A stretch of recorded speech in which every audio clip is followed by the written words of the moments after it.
Morning, everyone, and thanks for joining us today. This is a virtual hearing. With me today, Assemblywoman Nancy Munoz and Assemblyman Antoine McClellan. The reason we're having this hearing is for the past 2 years, there have been absolutely no hearings with respect to masks, actually very few hearings with respect to the governor's response to the COVID pandemic. I believe, based on my history in the legislature, and I think my co-assembly people agree, that we've had hearings on things like the state bird, the state song, the state dirt, and the state candy. And with all due respect, I understand there's one party rule in Trenton, but it's so important to let the public speak. Now, we're not here to bash Governor Murphy. We're not here to bash the rules that come out of Washington. Everyone has a right to their opinion, and I believe there's a real pandemic here. But I also believe the public should speak. Now, apparently, there's been very few requests for people who support masks in elementary schools to speak today. So none of this was predetermined by us. We wanted every possible difference of opinion to be spoken about today, but unfortunately, we haven't had a lot of pro-masks people. We're happy to, when I say pro-mask, I'm talking about pro-mask in the schools, especially the elementary schools. On that note, most of today is to listen to you, listen to your opinion, but I would caution all of you. This is not a hate session. I won't sanction that. I won't sanction you lashing out against the decisions in Trenton. It's your opinion and why it's your opinion.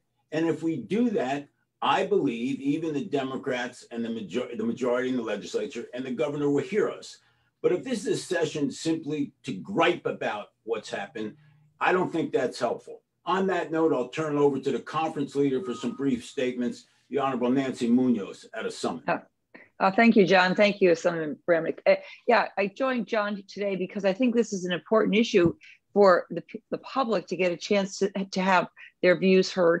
But as John said, this is not an attempt to bash anybody. What we want to hear about is how this is affecting your children, whether it's the children that you are your own children, or the children that you teach, or the children that you supervise in the campgrounds. When we look at the CDC guidelines, so many of them were written in December of 2020, and so much has changed since then. 70% of the population of New Jersey has been vaccinated. And so we just want to hear what your thoughts are. There's also recommendations about being able to play outside, and that's what's happening now. So we want to hear from you. The other thing is, it's as we enter the hot time of the summer, the CDC guidelines recommends removal of masks during excessive heat. And how do you define that? And how do you make that determination? So again, we're really concerned about our children because and how it affects them. It's a mental health issue. It's a physical health issue. And we want to give you an opportunity to speak to that issue and what you think the impact is on your children and what your opinions are. Because again, we have not had a format to do this. So I joined, Assemblyman Bramnick and Assemblyman McClellan in allowing you to have your voices heard today. So thank you. Assemblyman, go ahead, John. And before I introduce Assemblyman Antoine McClellan, let me just say, I've requested hearings for the past 2 years. We're not trying to do this in a covert way. I just couldn't get the legislature or the governor to have an open hearing on these issues. On that, I'll turn it over to, in my judgment, one of the most effective members of the legislature, the Honorable Antoine McClellan. Good morning, and thank you, Leader Bramnick, for having me here. And I just think it's important that we allow the people to voice their opinion and concerns. Sooner or later, we're here to govern, but we're also here to govern for our constituents. And as you know, and as I've learned, we have to listen to our constituents, and we have to make sure that our kids are heard also. Our kids have been in this whole quagmire for a year, and sooner or later they have to come out of that. And I think it's great to have an opportunity to listen to their parents and also listen to the kids and see what's best for them and what's best for our constituents here in the state of New Jersey. So thank you for having me, and thank you for having this format to allow us to hear, what our constituents have to say. Thanks, Assemblyman. And I've got my host here, Honorable Matt Gould. Matt, we're ready for our first witness. And when the witness appears, we're going to ask the witness to identify herself or himself, herself. Jackie, welcome to the first, in my judgment, hearing on masks in the state of New Jersey. If you would tell the people who are listening your name, where you're from, a little bit about your background, and then please tell us about your opinion.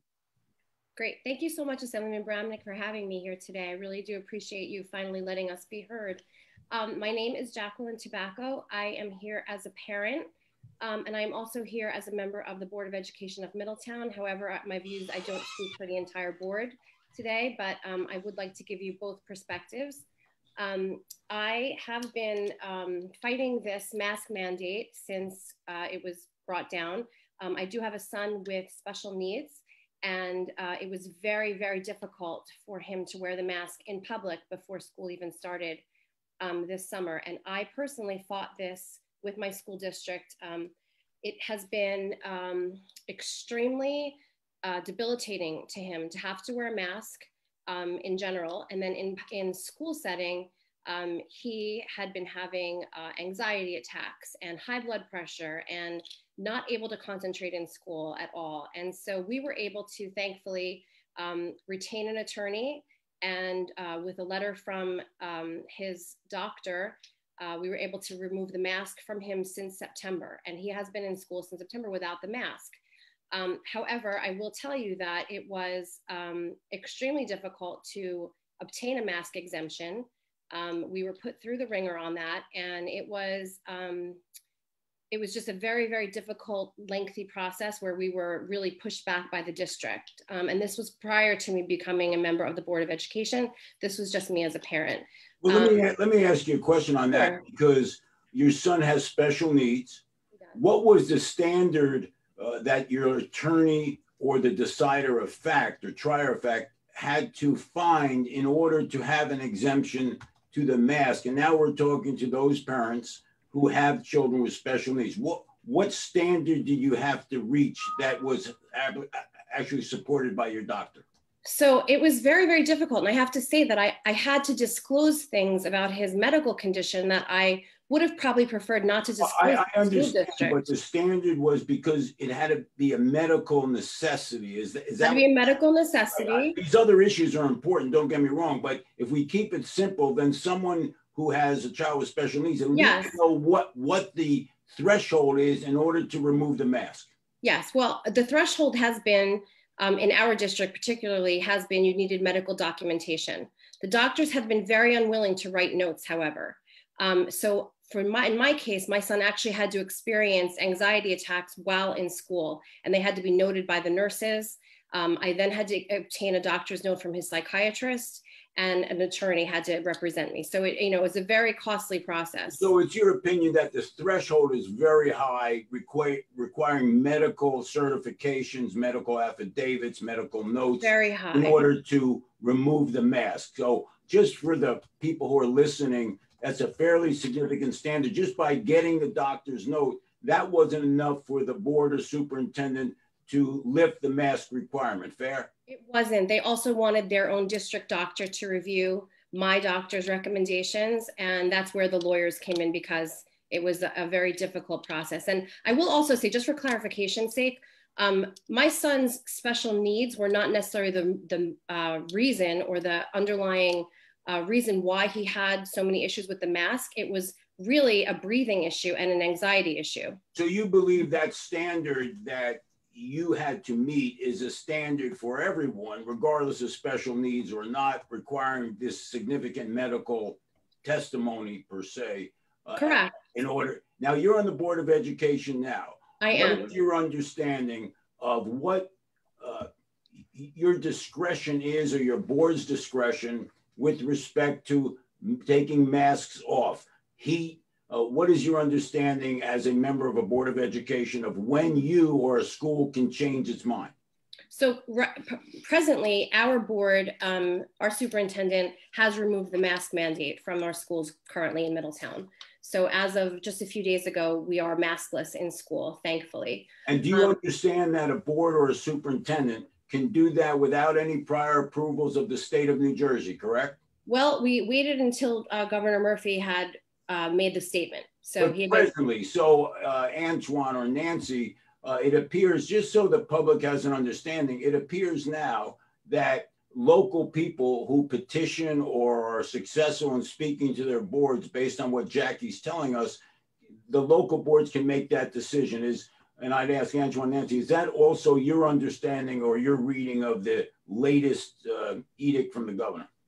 So yeah, Jackie, thank you for your testimony today, because I think it's really important. And what I'm hearing from you is that you're taking it district by district, which seems to be a sort of an overwhelming responsibility. So based on what you're saying, we should make a statewide policy to remove masks, correct? Correct. Okay. And I will also clarify that the comments by Governor Murphy did not come with updated guidelines from the DOE. It was literally just a statement that he made in a press conference, and everyone kind of jumped through that loophole. It was more predicated on the heat, I believe. And so in my experience and as a parent and with all the parents that I'm affiliated with, everyone is very concerned about September and his comments continuing about returning to the masks in September. So, a statewide policy would absolutely be more equitable as well, because— You're on the Board of Education. Have you had parents call you and say they want to continue the mask? Because we don't have a lot of the public willing to testify today. And we want to be as open and transparent. Have people reached out to you saying, I want my children to wear masks? I have not personally gotten those emails. We have had the opposite in our community. We have parents who have been protesting, have been showing up at Board of Ed meetings, have been testifying, sending hundreds of emails so that they don't want the masks on their children. But it is a choice. Question, I apologize for being a trial lawyer. It's okay. What I'm trying to do is find out whether anyone contacted you saying, listen, Jackie, what you're doing is dangerous, or you're on a Board of Education, you should have everyone masked. I'm just trying to get a sense. And I think the answer was no. The answer was no. So, I mean, I will say I had one Twitter troll, saying that we were going to kill children, but that hasn't been our experience at all. And we have been open full day. We have had the kids without the masks during lunch periods. We have been open safely since September. So, my answer to that is there has not been an overwhelming at all negative response to what we've been doing. It was overwhelmingly positive. And there is the choice. So there are still, children and some teachers masked, which is absolutely fine. And I think everyone needs to have that medical choice. To wear a mask, your Board of Education finds that to be permissible, correct? Absolutely, yeah. And just to be very clear as well, the Board of Education in our district, and I believe in others, we are not the ones that are permitted to even make these decisions. We're not part of the Restart Recovery Plan that was put in place. It's the superintendent's decision. So our superintendent made these decisions solely on her own.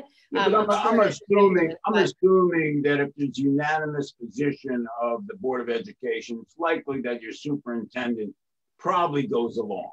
Well, we hope so. Assemblyman McClellan or Assemblywoman Munoz, any final comments before we let Jackie sum up? Well, I just want to make one comment, which I think is an important point that Jackie made, which I see in the public at large, which is those people who actually want, as John said, if I may call you John, the masks for their children can continue to do so. As I'm out in the public, I see that. I would say probably 70% of people aren't wearing masks. The other 30% are. Maybe those are the 30% who aren't vaccinated. But I think that's a choice. Number two, I think that we need to get a consistent message, because some of the boards, some of the districts are making decisions. They're saying that the Board of Education, the Department of Health that represents Westfield and Summit is giving one guidance, and yet Middletown may be giving a different guidance. So I think that what we're looking for, and we're hearing from you, Jackie, is that we need a consistent message across the state that we have 565 municipalities, 609 school districts, rather than each superintendent, each district making that. We need one consistent message that says, if we should remove the mask, those parents who are uncomfortable removing them may continue to do so. There's no stigma applied, but it should be a consistent message. Point taken. Assemblyman McClellan, any final comments? Because you're down in the South, you're down in Cape May County, the weather's a little different than up in the North in New Jersey. Any comments with respect to Jackie's comments? Yeah, and just to piggyback on what Assemblywoman Munoz said, it should be a sweeping thing throughout the state to allow the superintendents to make those decisions, as opposed to leaving them out in the wind to kind of maybe some superintendents will, maybe some superintendents won't. But I think, all the directives have come down, and this directive needs to come down and say, allow each municipality, each school district to make that decision to say, you're allowed to wear a mask if you wish, but we're not requiring you to wear a mask. And I think that's the most important thing, is that there should be no requirement for masks at this point, as the school year is coming to a close. And also we're in the summer and it's hot. So, board member Jack, you pronounce your name just like it sounds, tobacco? Yes. You were growing up with that name, or is that a marriage? No, I married that name. Did you have any hesitancy at that time to change your name to Jackie Tobacco? Listen, you'll never forget it though, will you? Absolutely. That's a good point. Very good point. And everyone can pronounce it too. Exactly. There's no warnings next to your name, right? No warning. Good. Trying to work on my stand-up.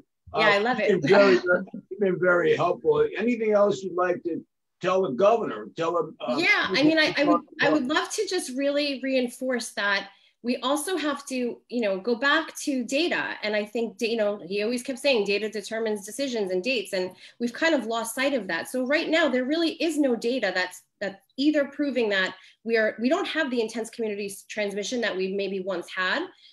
We don't have any data that says masks are safe to continue for children to wear them 7 hours a day. We have had reports of kids with staph infections behind their ears from the mask elastic. We have had people complaining that their kids have migraines and headaches. So there's no data that anybody can show me that says it's safe. I appreciate it.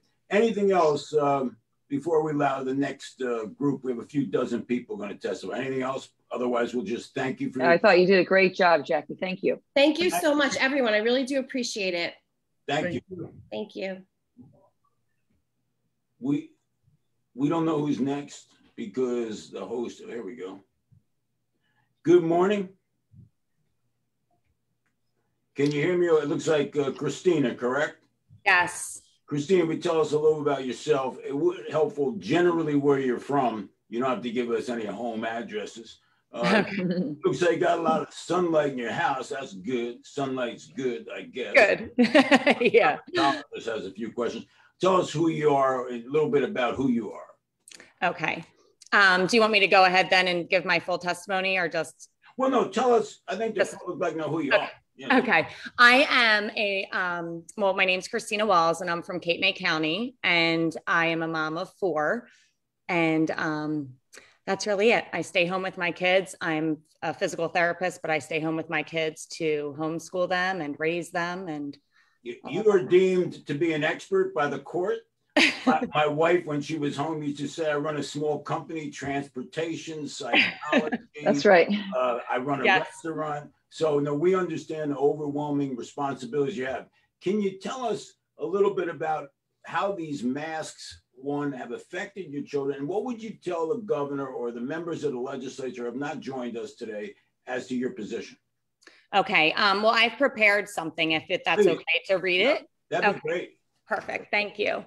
So I just wanted to thank you, Assemblyman, soon to be Senator Bramnick. I appreciate all of you taking the time to hold this forum. It's really important that these voices are heard. And thank you, Assemblyman McClellan, for inviting me to testify. As I said, my name is Christina Walls. I'm from Cape May County. I'm a mom of 4 children. I graduated from physical therapy school 25 years ago.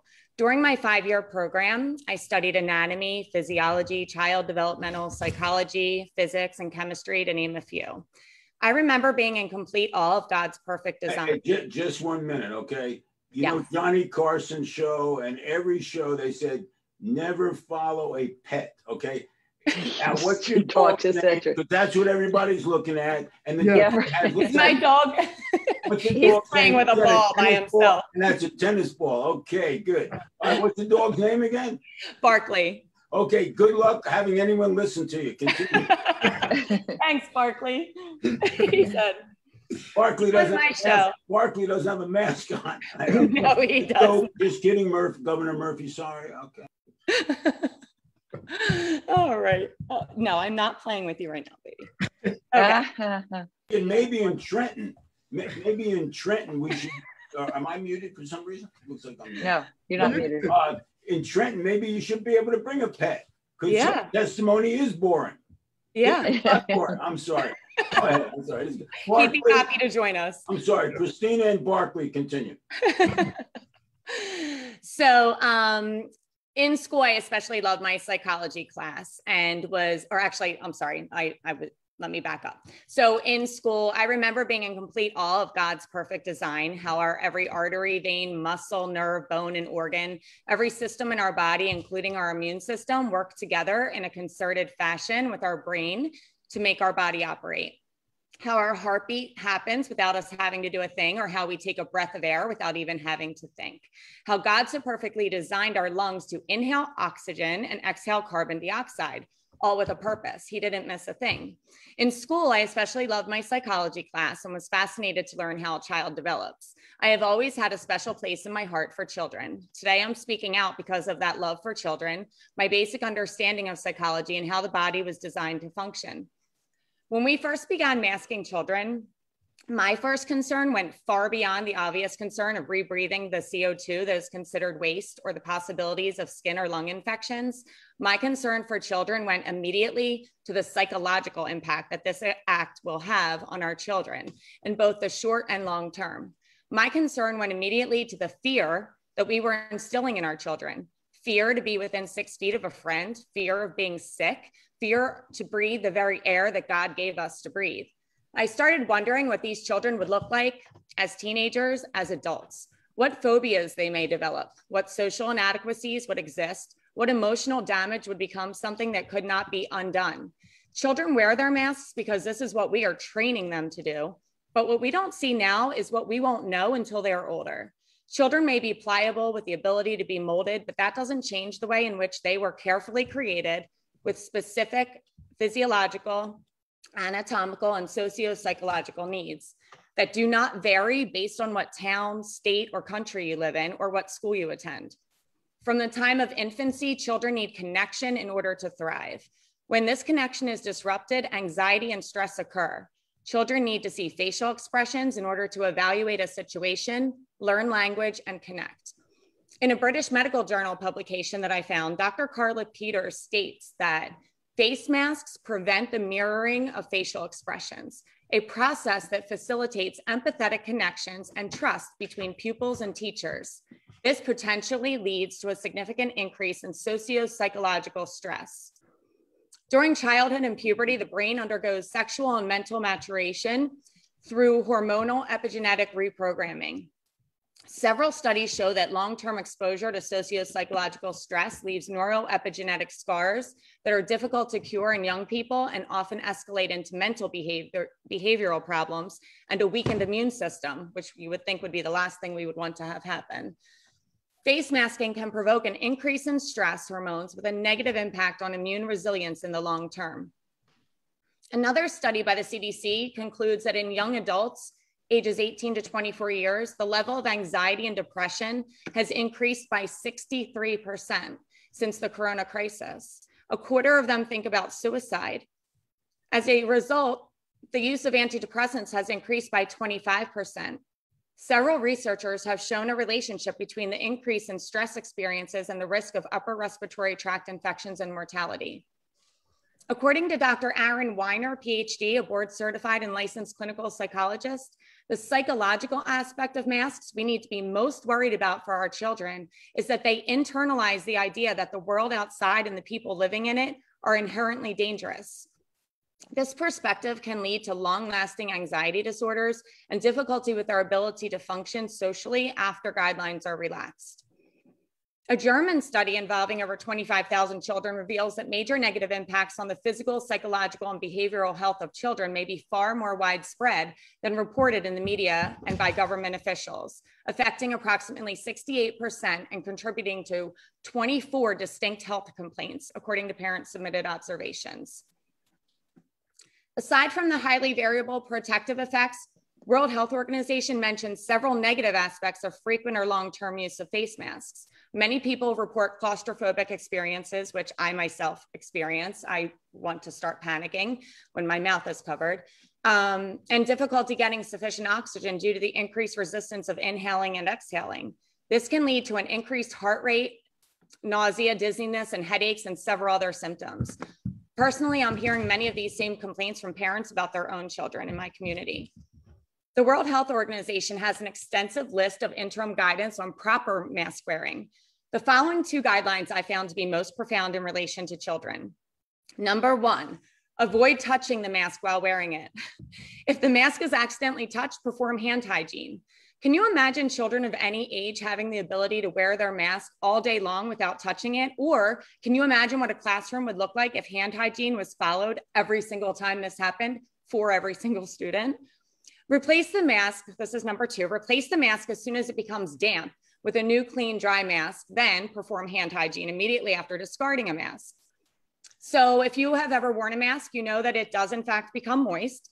If you know a child, you know that in addition to the mask being damp from just good old fashioned breathing, depending on their age, they may also become wet from licking the inside. And in addition, you may find a wide range of other gross things, from remnants of peanut butter that was left on their face from lunch, to nasal discharge, otherwise known as snot, to bubble gum stuck to the inside because they innocently forgot and blew a bubble. Fact, research shows that a moist mask is a breeding ground for antibiotic resistant bacteria and fungi, which can undermine mucosal viral immunity. I think we all know that children of many ages are not capable of strictly following the guidelines in place by the World Health Organization, and not being able to do so will set them up for infection, but not from COVID-19, from the mask itself. The World Health Organization has also stated that the use of a mask alone, even when correctly used, is insufficient to provide an adequate level of protection for an uninfected individual or prevent onward transmission from an infected individual. This entire narrative has been driven by inconsistencies.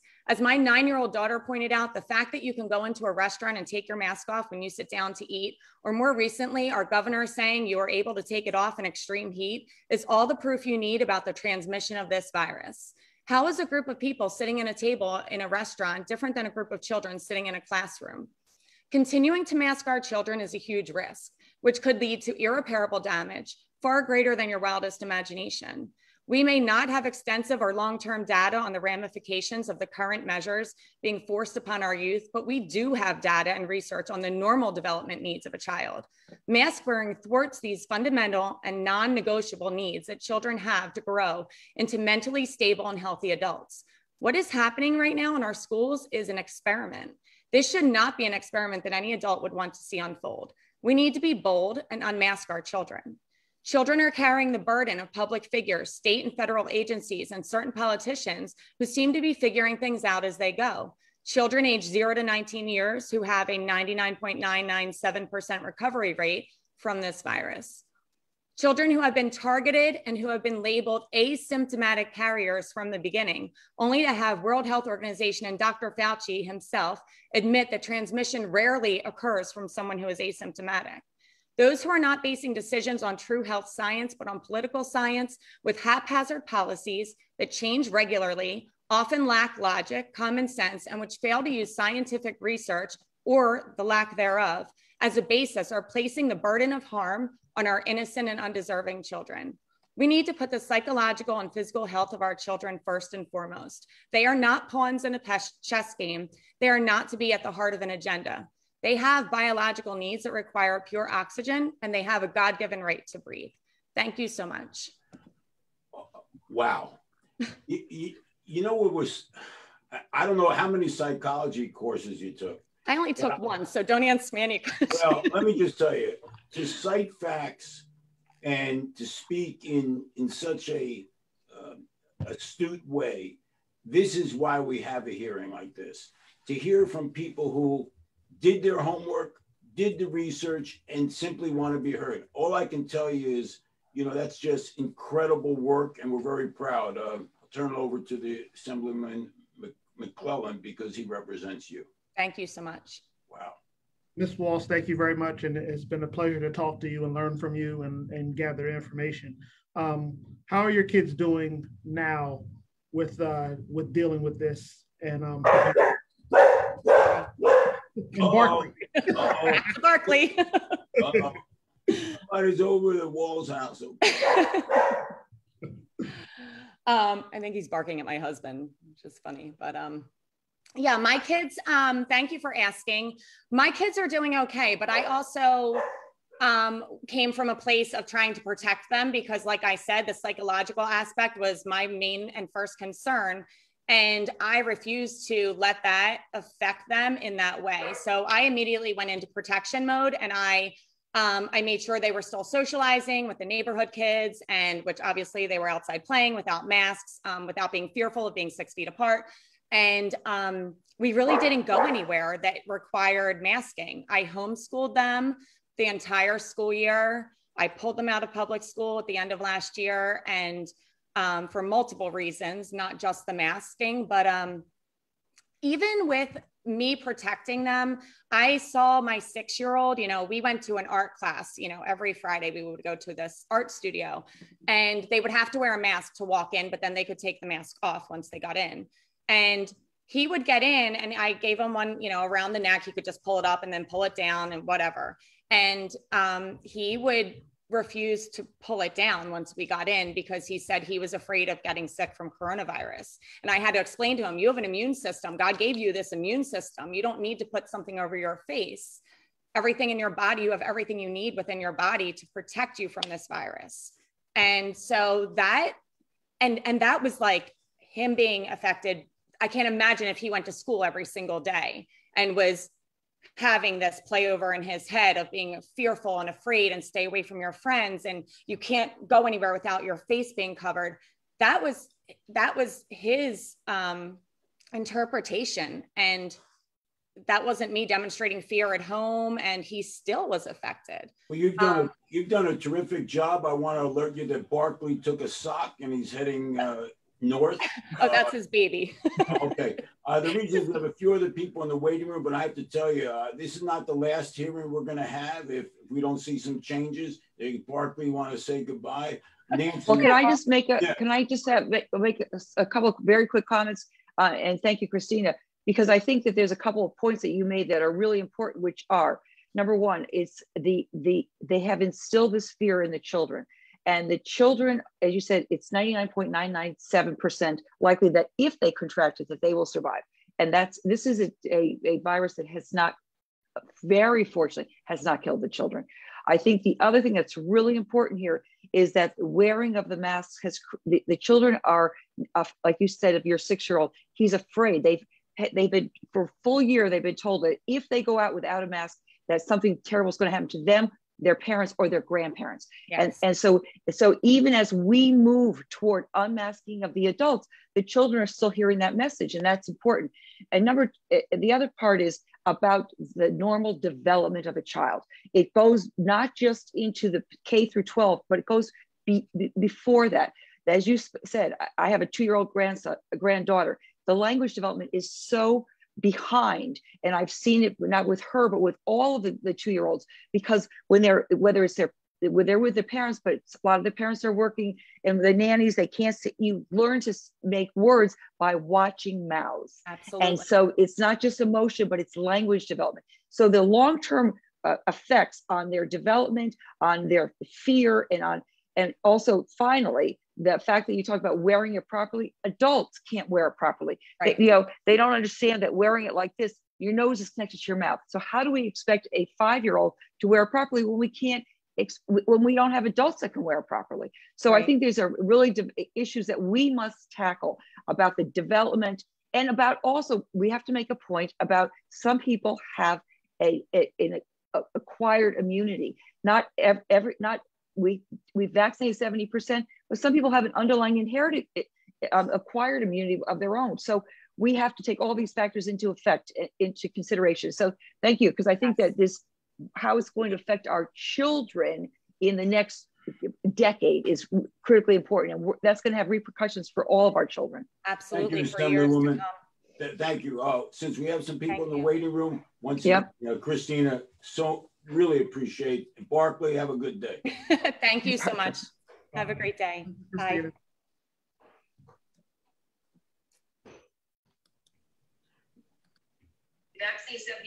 Connecting to Christine, thank you so much. If you would introduce yourself to the, I think, 500 people watching today's hearing, which it far exceeds a normal hearing in Trenton. Hi. Morning to the Assembly, and thank you for hearing my testimony today. My name is Christine. I have something prepared. Is that okay? Of course. My name is Christine Binder, and I reside in the state of New Jersey. I am here today as both a retired elementary school teacher and a mother who is very concerned about the safety, physical, and mental well-being of my child and of all children. I am not a scientist and I am not a doctor. However, I am a person who actively seeks truth, reads both sides of science, has eyes and ears to observe and listen, as well as use my brain to think for myself and use discernment. I am here today to object to the New Jersey student mask mandates that are being placed on our children. I'm not quite sure how we went from 15 days to flattening the curve to having our children in masks for over a year now, but here we are. COVID came into our lives over 13 months ago, and our children have been in masks ever since, and this needs to come to an end. Every day when I drop my child off at school and watch him and all the children running around with masks on their faces, it breaks my heart. I watch them go from laughing and seeing each other's smiling faces to being socially conditioned to pull masks over their faces as they walk into school. This is not normal, and yet this has become socially normalized. Overnight, our children went from attending school in person and seeing their classmates and teachers' faces, as well as interacting with their peers at a normal distance, to virtual learning, wearing face masks, having to stand 6 feet apart with their desks, surrounded by plexiglass, and fearing what illness they could either get or give to somebody. Throughout COVID and even now, these children have been unfairly targeted as super spreaders of a virus to which there is no proof or science to back up this claim. Throughout this entire time, our children have gone above and beyond with what they have been mandated to do. I can honestly say that I have sat in awe and watched all the children that I know truly try to do the best with these mandates. However, that does not mean that they aren't tired of it. That doesn't mean that these masks aren't affecting them. That doesn't mean that they don't ask, how much longer do we have to wear this? That doesn't mean that their breathing isn't being hampered or their immune systems aren't being suppressed. And that certainly doesn't mean that this isn't making them sad, confused, anxious, or longing to desperately get back to the life that they once knew. I've heard too many in authority at this point say things such as, kids are resilient, or they'll be fine, or it doesn't even seem to bother them. Really? Children, or anyone for that matter, aren't meant to walk around with a mask on their face. God didn't create us with a mask on our face. And just because people and children are walking around with them doesn't mean that this is the way it's supposed to be. Children may be resilient in many ways, but that doesn't mean that they haven't suffered the consequences from all of this, or that they haven't been negatively impacted by these mandates. Many kids aren't fine, and we all know this. We all know that mental illness and suicide have greatly increased. In fact, suicide was the second leading cause of death among 10 to 34-year-olds in the United States, and our kids are in crisis. We all know that our children have witnessed and endured more over the past 13 months than most have seen throughout their lifetime. I truly pray that this will all make them stronger and more resilient in days to come, but we all need to move forward in order for that to happen. We need to get the masks off their faces. These children have shown remarkable strength and courage, and they should be commended for that, not punished more for it because they are going along with it, with what is being mandated of them. And if we as adults continue to stay silent, we are complicit. Our children aren't the ones that are supposed to be fighting for their freedoms, but our government is, and they aren't. Instead of fighting for our children's freedoms, Governor Murphy has taken away their God-given right to breathe and walk around normally, and this can no longer be. Children of any age aren't supposed to be rallying, sending emails, making phone calls to politicians, school districts, health boards, or giving testimonies, and they shouldn't have to because they're children. So it has become our job as parents to fight for their freedom. Children should be running around, laughing, being carefree, rather than worrying about getting into trouble at school because they're not wearing a face mask or fear that they may get their teacher or friend sick. What type of insane pressure and emotional abuse is this to put on a child? And how could one think that this isn't affecting them? And just because they are not articulating that it isn't affecting them doesn't mean it isn't. Having children walk around with face masks is dehumanizing, it's unhealthy, it's unsafe, and it's ineffective. And there is no science to back any of this up. Some of our children are running around outside in the heat during gym or sitting in classrooms that reach up to 80 degrees or higher with masks on their faces, while those making these decisions are sitting in their air-conditioned offices, maskless, and no one can tell me that this is safe or effective. As parents and a society, we are supposed to protect our children, not the other way around. If a car is coming down the street about to hit me, I wouldn't grab my child and put him in front of me to protect myself. The same way it is not my child's responsibility to wear a face mask to help me avoid getting a virus.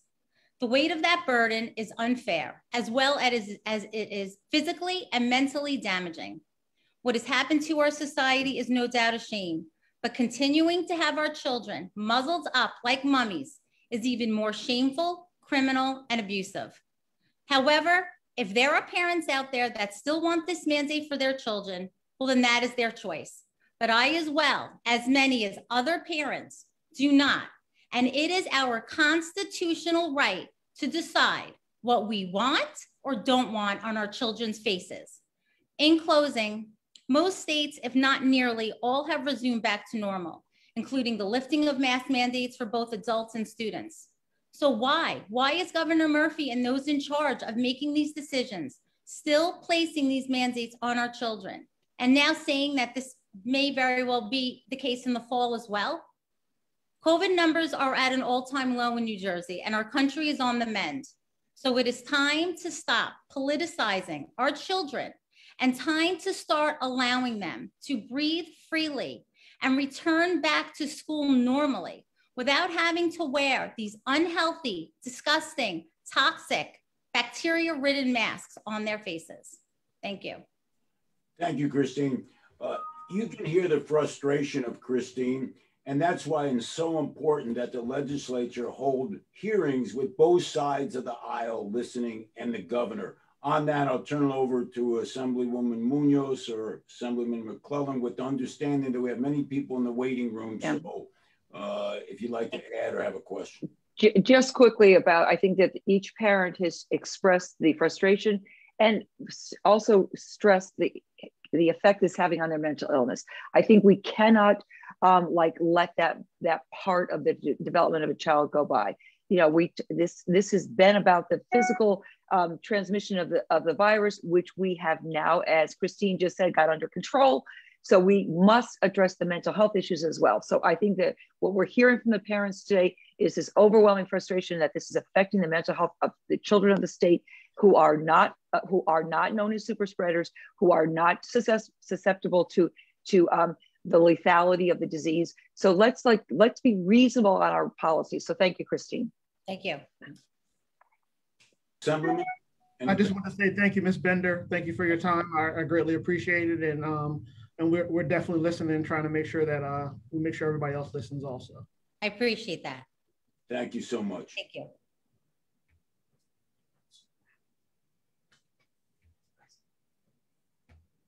Cannot let that part of the.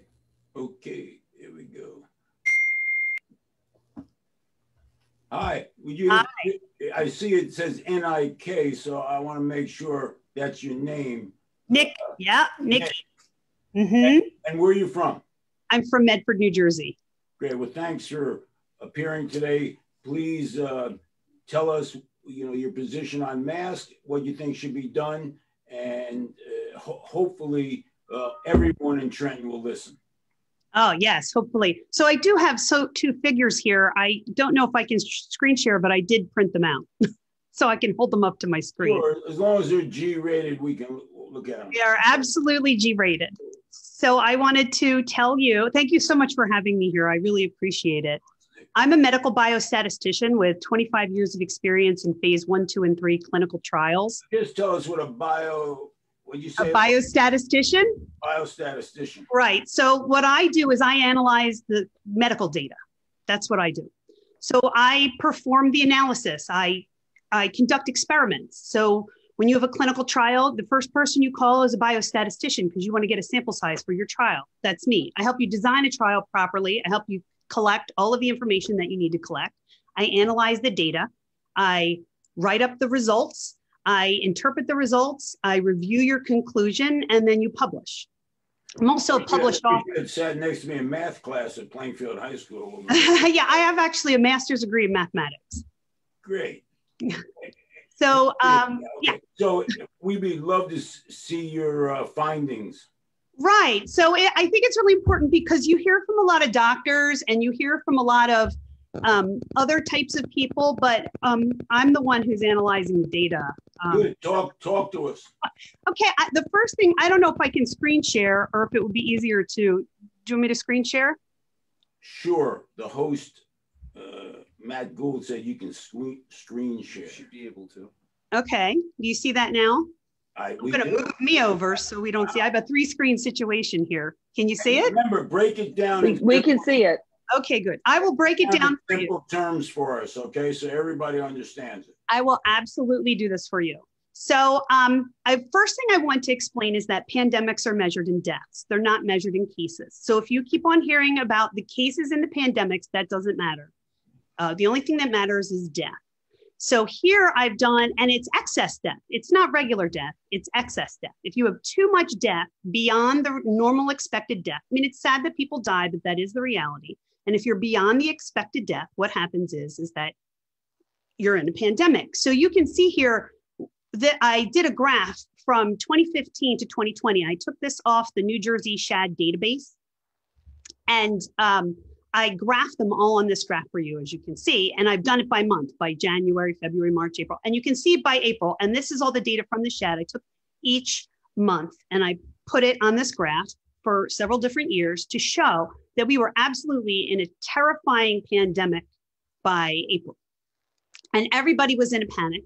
But then we came down, and by July, we were not in a pandemic anymore. And yet we still continued to keep things shut down, not allow restaurants to come in. And even by July, we did the outdoor mask mandate, which obviously didn't do anything. The pandemic was already gone, but yet we continued to live this life and have businesses shut down because I can't tell you who's doing the metrics on this. It was pretty obvious to me that it was gone, but it did pick up by July. Not by July, we were done. By November, we picked back up again. And then here's 2021 now today, and we're on the path back down.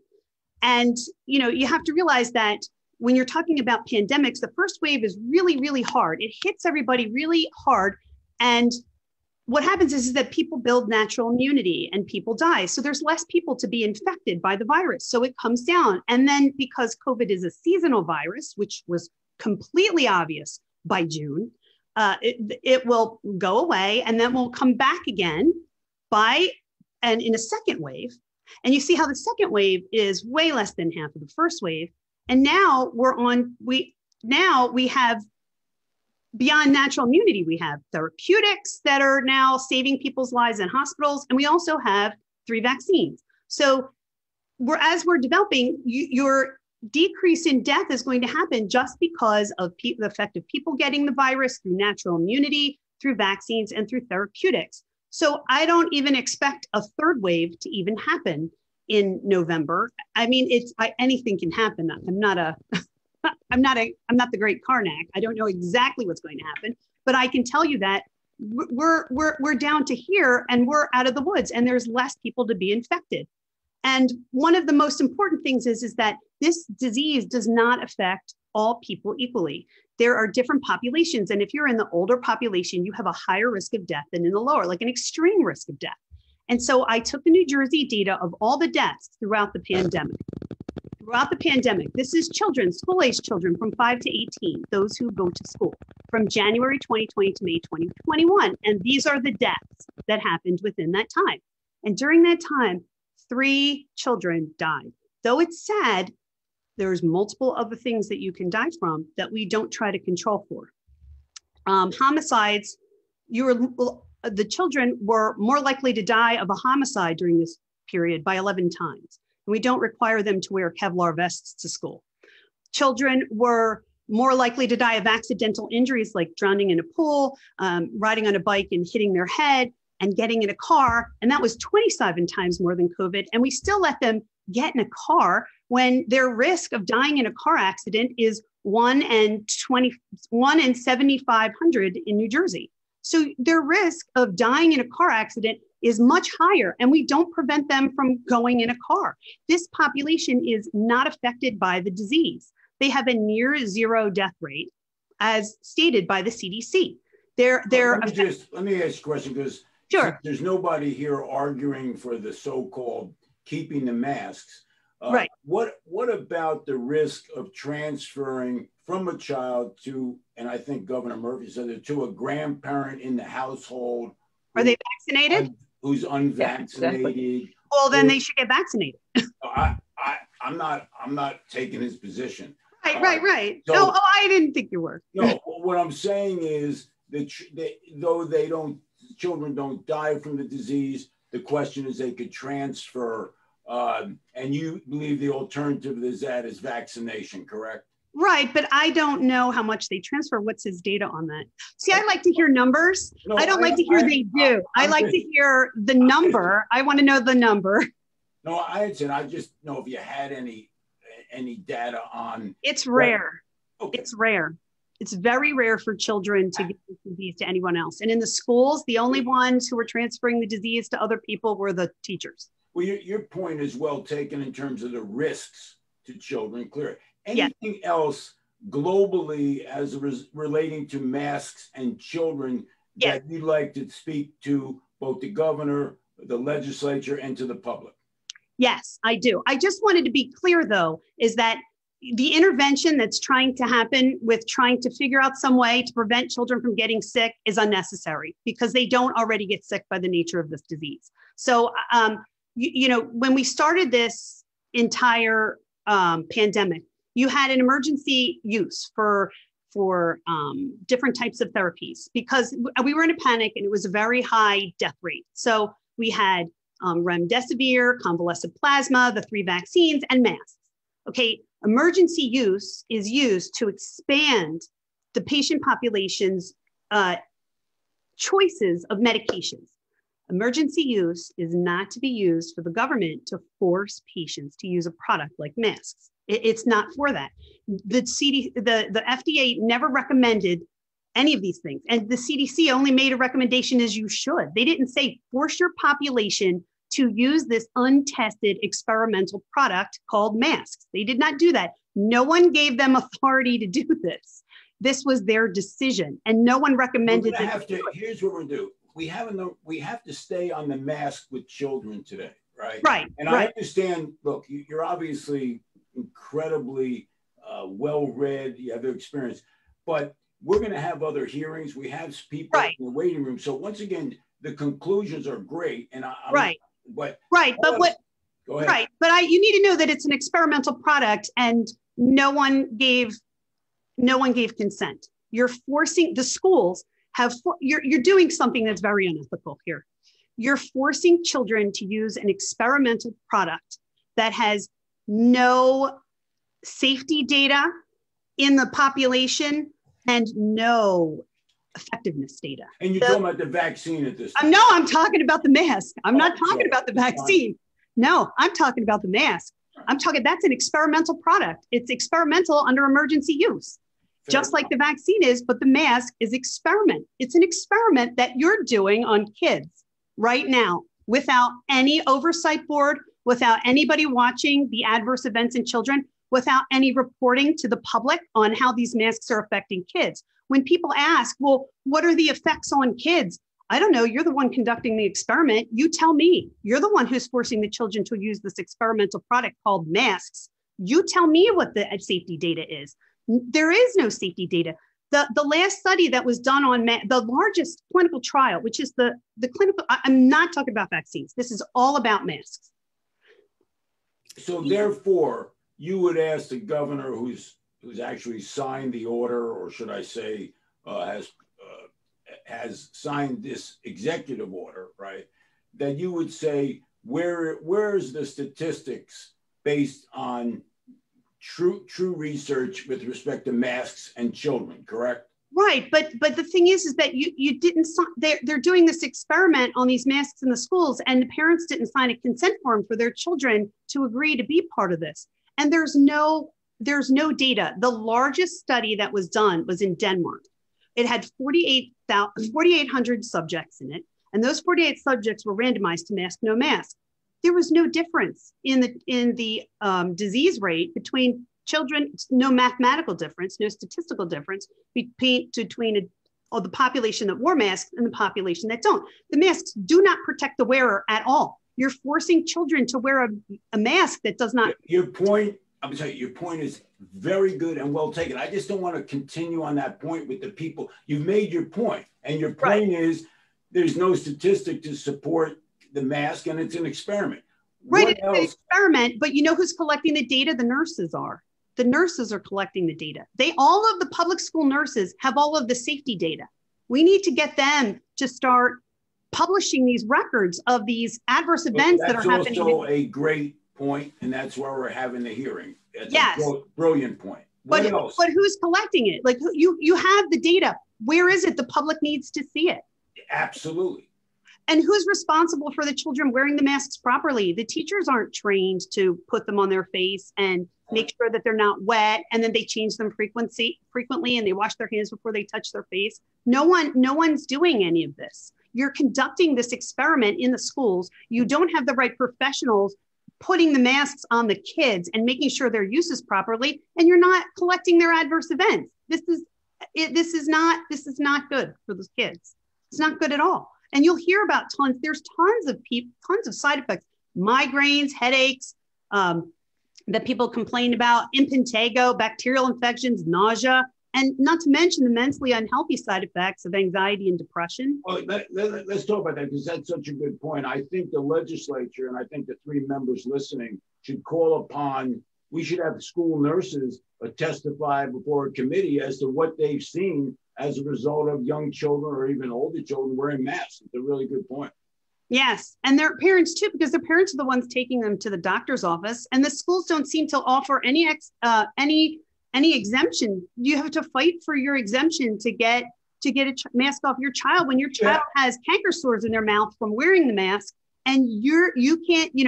Nobody wants to write the doctor's note, and they have the sores. They know it's from the mask or the sinus infection that your child has. And they're like, no, wear the mask. Because why? They don't work. This population isn't at risk for death or hospitalization. Your testimony is really good. My only concern here is that we've had 3 people in an hour, and we've got these people in the waiting room. Your points are terrific.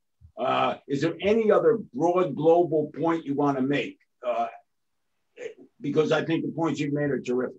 Because I want to know who's accountable for this clinical trial. Is it Judy Persitelli? Is it her? Is it? Well, that's the question. Remember, we don't have the governor sitting here, and we don't have the Democratic majority that actually makes the laws in the state of New Jersey. But these kind of questions are ones that I'm hoping the media will ask the governor. Yes. At the next press conference. That's why we're doing this. Yes. Somebody needs to ask him who's conducting this clinical trial on children in school. We got that. Exactly. Your points are well taken. What other global point? We don't want to repeat the same point and keep people in the waiting room. You made your point. And it's just the negative. The only point I have is that the negative side effects grossly outweigh the benefit of the mask. Well, no doubt in terms of your testimony today. Anything else you want the governor or majority in the legislature to answer that you believe that you have not already told us?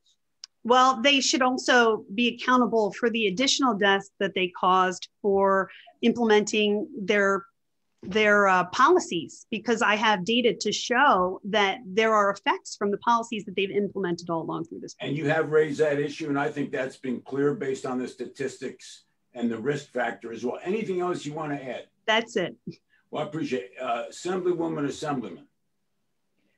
Nick, I just want to say good job. I think that you demonstrated by data, we talked about data-driven decisions, and I'm looking at your graph here and the pandemic and the flattening of the curve. I think it's excellent. I think that you're showing the numbers here. And, to John's point about the to your point about the masks, we all I was a volunteer tester from day one. We got fit tested for masks. So you're right. It diminishes the transmission, but it doesn't eliminate the transmission. So I think that's an excellent point. I don't even know if it does that because I don't see any evidence of that. That there has to be some data evidence. Assemblyman. Excellent. Thank you. Add anything? Nick, thank you for your time. All your points are great. And it's good to see the actual physical numbers that kind of know that there's actual data to drive those points that we're trying to bring across. So thank you very much for your time. Great work.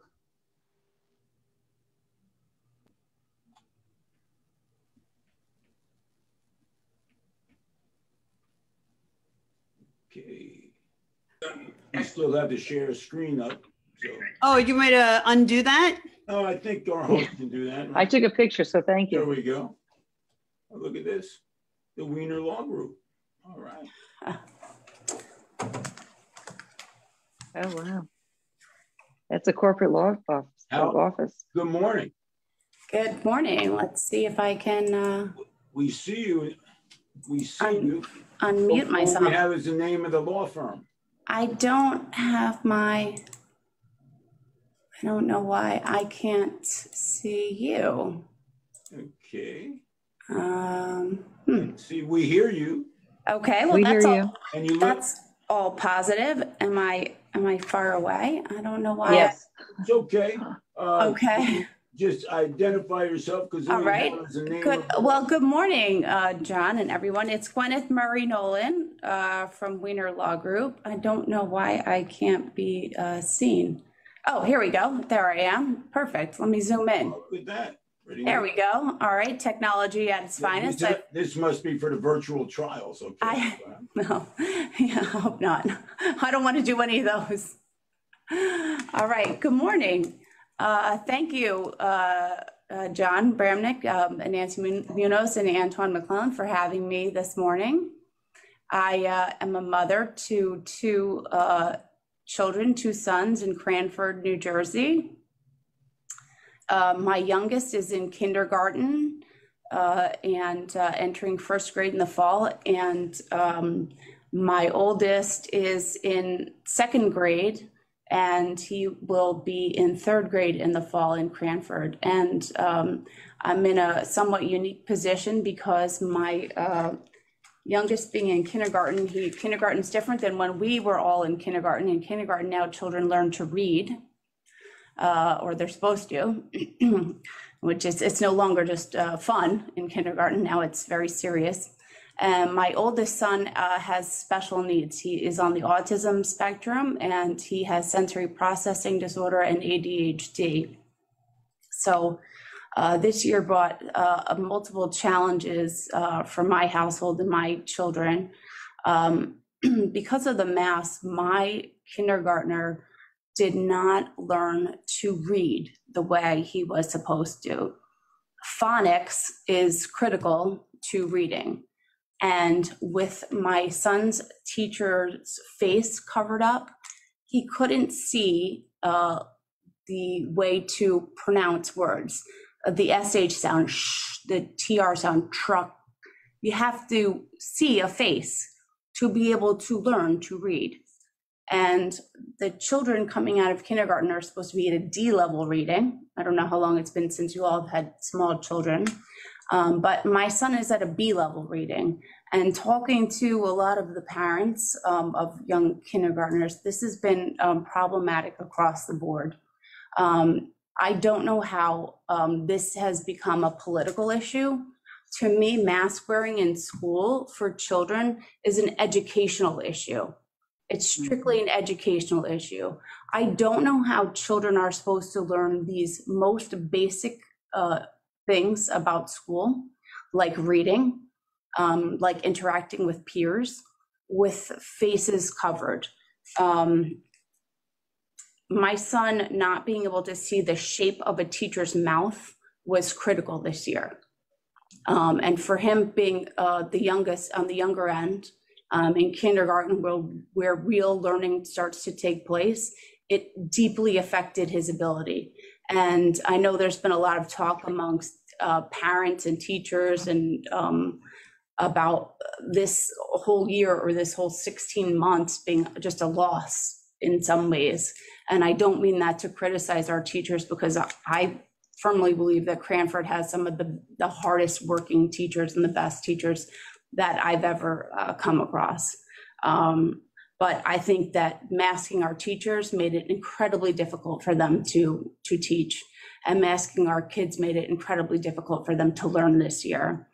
I also think that from an emotional standpoint, it made it very difficult for children to make friends. How can you make a friend when you don't see their face and you don't know how they're feeling about what you're saying? Kids in these, younger grades and even older grades, but they joke around and they try to find an emotional connection with someone. And that was taken from our kids over the course of this past year. And I don't want to reiterate the testimony of everyone else that's already provided statistics and so forth. But I'm just speaking from a personal level as a parent for what's happened with my own kids, and the frustration that they have felt with an inability to make those connections in school that make kids want to go to school. Now, I'm a lawyer, so I went to a lot of school, right? So I want my kids to have that love of learning, and to want to go to school every day. And this year, my kids didn't want to go to school. They felt a real disjointedness from school. And I think that was because they couldn't make those emotional connections with their friends and with their teachers. And a lot of that had to do with the inability to see the expression on their teacher's face, and the expression on their friends' faces. Their teachers couldn't show the joy they felt, the pride they felt if a kid was doing well, accelerating or learning something or grasping a concept. My youngest son in kindergarten has canker sores inside his entire mouth and on his lips. We couldn't get his pediatrician to send a note about the mask being the cause. She said straight out, it's the mask. And I know other parents have said this, but how do you stop a child from licking the inside of a mask? It's not something that they comprehend. I can say, honey, you can't do this. This is what's causing, your sores, but it's a viral condition, and now he's going to have it for life. And it was caused this year, and it's painful. My little son had sores inside of his lip that were bleeding, and he was crying, staying awake at night. And as a mother, that's heartbreaking. And he doesn't want to put on a mask to go to school. No, mommy, no, the doctor told me this is why. And don't I not have to wear a mask now? Don't I not have to wear a mask in school? The doctor told me this is why I have the sores in my mouth. 8 sores at once inside his little tiny mouth. And he loves to eat like an orange. He couldn't eat. It was burning the inside of his mouth. So I just have a hard time with stating that this is in any way positive for our children when we know schools haven't been super spreaders. Cranford schools have been open every day, although a half day, since last September. We took off 2 weeks after each vacation period in case families were getting together for Christmas, Thanksgiving, spring break. And I had no issue with that in case families were together and there was potential for COVID to be spread. At this point, though, I don't feel that there's any issue. There's no reason our children should be masked in school. And in the fall, after we've had summer and time for this virus to dissipate, there should be no reason for masking in school. Now, my third grader, or my incoming third grader, John Patrick, has special needs, as I mentioned. Because of his sensory processing disorder, he does not like things touching his face. He is very skittish about people even touching him. We worked with him all summer in anticipation of him wearing a mask over his face in September. He worked with his occupational therapist on this issue. And because of his autism spectrum, he relies on other clues, such as body language, to interpret the actions and behaviors of others. He has a lot of difficulty interpreting social skills and emotional cues of others. So facial expressions are extremely important for his learning and his education. And I don't know how he is receiving a fair education as he's required to under his IEP when he has his special education teachers, his regular classroom teacher, his occupational therapist and physical therapist, all masked. He's not getting the feedback that he's required to under his educational plan. Gwen, I have a question for you because we do want to have some solutions today. Absolutely. First, let me just say that your testimony is striking, and it's so sad that, especially the testimony as to the SOARs, that the legislature and the governor has not heard this. So let's talk about, I think myself, Assemblywoman Munoz and Assemblyman McClellan, I think emergency legislation, if a doctor writes a note and the doctor's note will be final with respect to a decision as to masks, is the doctor unwilling to write it because the doctor fears of some reprisal or that some comment from the medical society? Why wouldn't the doctor write that letter for you? I think it's something along the lines of going against what the governor's office has said.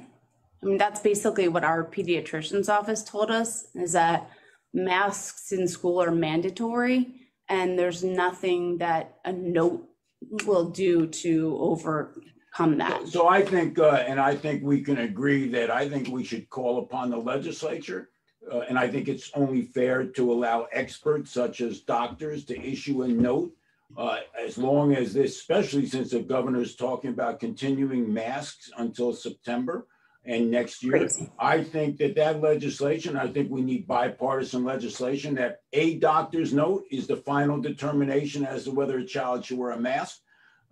Willing to introduce that legislation. Didn't want to interrupt, but we do want to try to help this situation out. And unless there's any objection, we'll get off as a legislator. You're still muted, Nancy Munoz.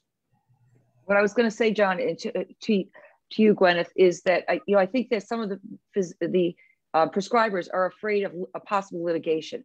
So, John, right. I think that we talked about like a protection for those in the nursing homes, et cetera, et cetera. There should be a protection for the pediatricians and all the healthcare providers because they have to make individual decisions. So much of what the canker sores are related to anxiety as well. It's they have flare-ups because of anxiety, and we've heard so far from 2 parents with special needs children whose children are really suffering. So and we're hearing that the healthcare providers aren't being heard or are afraid of the repercussions. So I think what we have to do is have that immunity from lawsuits so that they can make the best medical decisions. Because John, I think you've made that point over and over throughout your career in the assembly, is that it's the professionals should be making decisions. And we have an inconsistent message coming from the top, and they're hearing this and they're so afraid of that litigation. So I think that's also part of that solution. Assemblyman, any comment on that? Yes, I'm in 100% agreement with you. Ms. Nolan, thank you very much for your testimony. We've heard earlier that, somebody had to hire an attorney for a special needs child to be able to go to school without a mask. And, not to say anything bad to the attorneys here, but that's just pretty much a waste of time for you to have to go to fight for some parent to allow their child that has a medical issue to have to worry about wearing a mask to school. When that was supposed to be the whole premise, is that, if you had a medical condition, then you weren't required to wear a mask, which is very strange, because if you have a medical condition and you don't have to wear a mask, then you're protected from the virus or you're not protected from the virus. So there's a whole bunch of stuff going on, but we need to make sure that we protect those professionals so they can make those right decisions to protect our children. And that's the most important thing, is we have to protect our children and going forward for them. So Ms. Nolan, thank you very much for your testimony. It's greatly appreciated. Gwen, do you want to add anything, any global issue here? Once again, it's incredible that this kind of testimony hasn't been heard before the legislature. Anything else you want to add? It is. No, I just, in terms of my special needs son, I'm echoing the sentiments of the other parent who testified.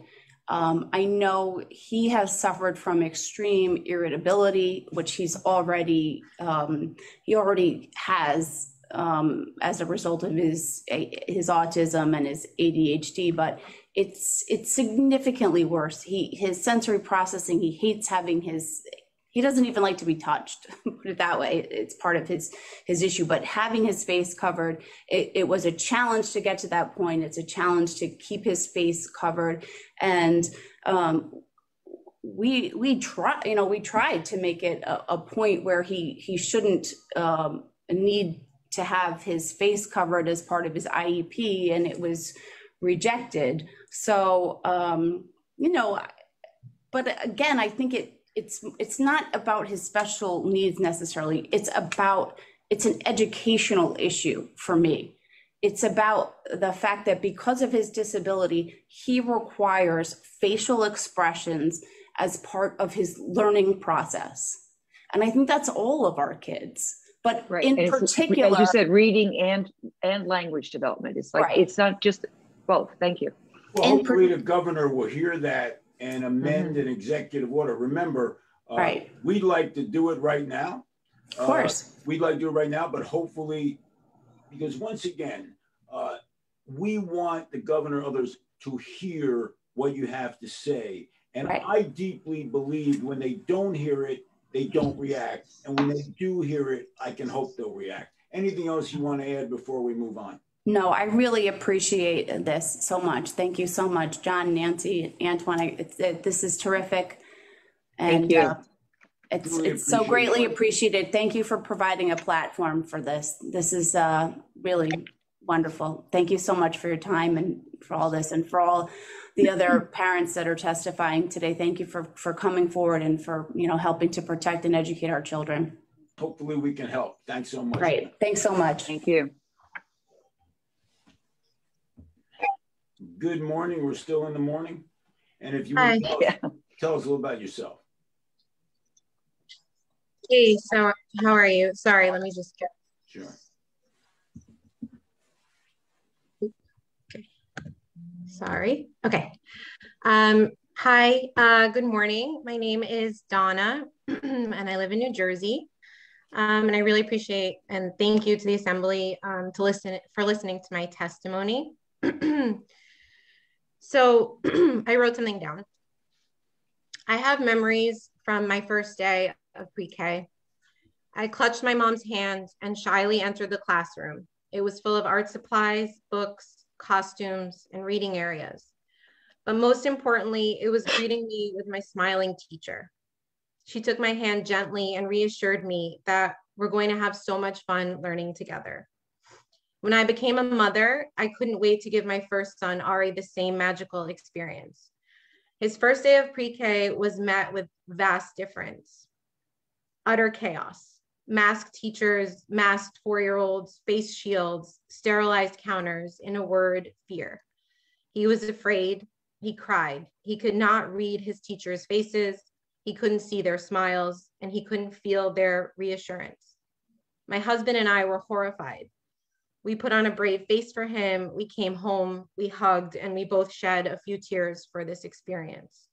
Eventually, the school year settled into this strange new normal, and he dealt with the breathing obstruction like a champion. I'm so proud of him for sticking through this experience with nothing but resilience and understanding. We didn't know much about COVID when this began. So the theatrics of masking these small children who are wearing fake cloth masks, even debunked by Dr. Fauci himself for efficacy against an aerosolized virus, loosely draped across their faces, not effective N95s. An obsession with sterilization of countertops was somewhat understandable. Fast forward to 15 months later, my son asks me, Mom, you and Dad and my teachers, you got the shot. Why do I need to wear the mask? I'm hot, I'm nauseous, my cheeks are red, and I don't know what to tell him. I'm vaccinated. The teachers are vaccinated. Our community is vaccinated. So I want to ask the question that I've asked my local school board multiple times. How many outbreaks have occurred from small children in the classroom to vaccinated teachers? Nobody can tell me the answer, because the answer is probably 0. Instead, we're told to be quiet, mask our kids, listen to the science, worship at the altar of Dr. Fauci, and continue living this way. The fact is that children's risk from severe COVID is minuscule, less than 1% to be exact. The fact is that our teachers and parents are vaccinated. The fact is that masking these kids in the heat is dangerous. The fact is that masking kids numbs their social interactions. And the main fact is that there is no scientific reason behind continuing this practice now, and certainly not in the fall. I'm asking to unmask my 4-year-old and give him back his childhood, and to do it now. Thank you. Thank you so much. I cannot tell you the last time I have heard more effective testimony, more testimony from the heart than today. I'm sure that Nancy and Antoine agree. And I think part of it is no one's had an opportunity to be heard, and this has built up frustration over a long period of time. I'm just sad that, and I hope that the New Jersey media joins with me and says, listen, whether you agree or disagree with this fundamental issue, how can we silence mothers? You've heard mother after mother speak like this. How do we continue to keep them from expressing their opinions? You know that I'm a bipartisan person, but when it comes to transparency and allowing moms to speak, who can say no to allowing them to voice their opinion about their children? Nance, Antoine? I couldn't agree more. I think this has been a really important session. I think that hearing directly from the parents in a very calm, scientific, but a sense that they see in their own children.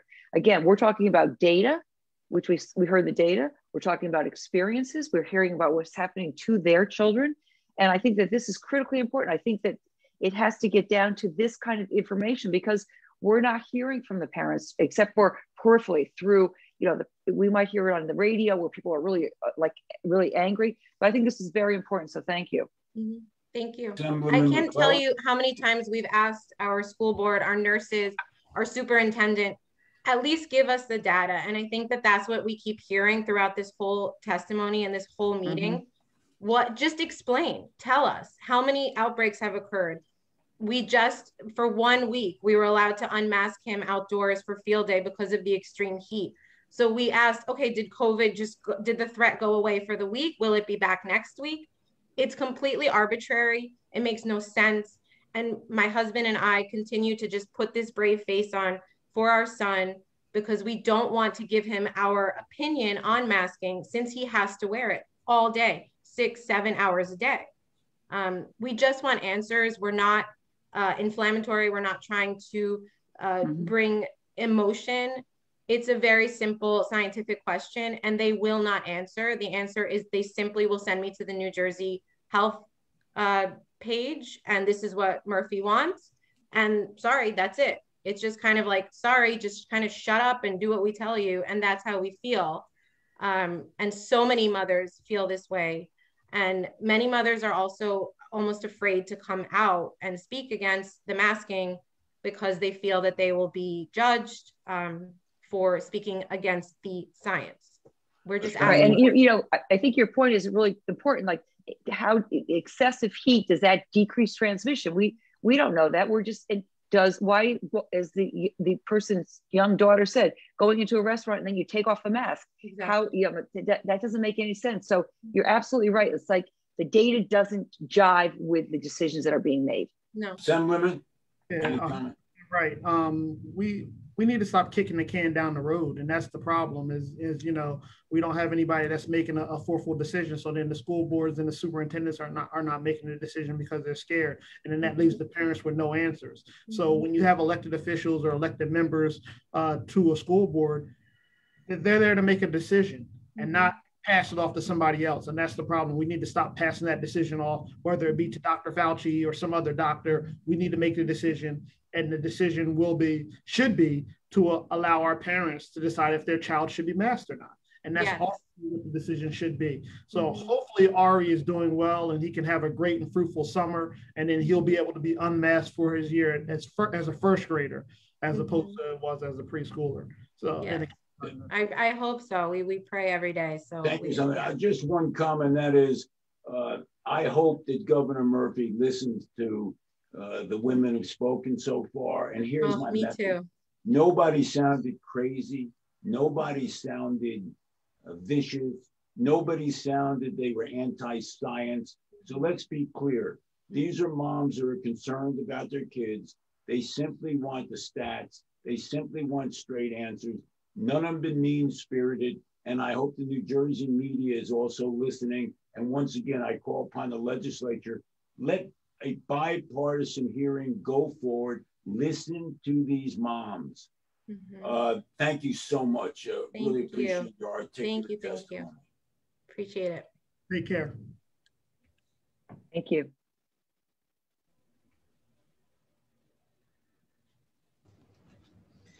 Hi, good morning. Good morning, Ann. Thanks for joining us. Tell us a little bit about maybe generally where you live. No home addresses. We don't need that. And tell us a little bit about your feelings about the masks. Okay. My name is Ann. I am a stay-at-home mom. We're from Mercer County, Hamilton, New Jersey. I have 3 children, all with different knowledgeable disabilities. One is highly asthmatic. These masks have been a proven fact that they are no good. I have myself taken one of those blue doctor masks, the N39s, I think they're called. And at the end of the day, I have cut it in half just to see what color was inside the blue mask. It was brown. After I had it on myself for 20 minutes, the mask turned brown. These things are no good. They're not healthy for anybody. I don't even think the numbers are right. I don't even think this is a real virus. I think it was a pandemic, not a pandemic.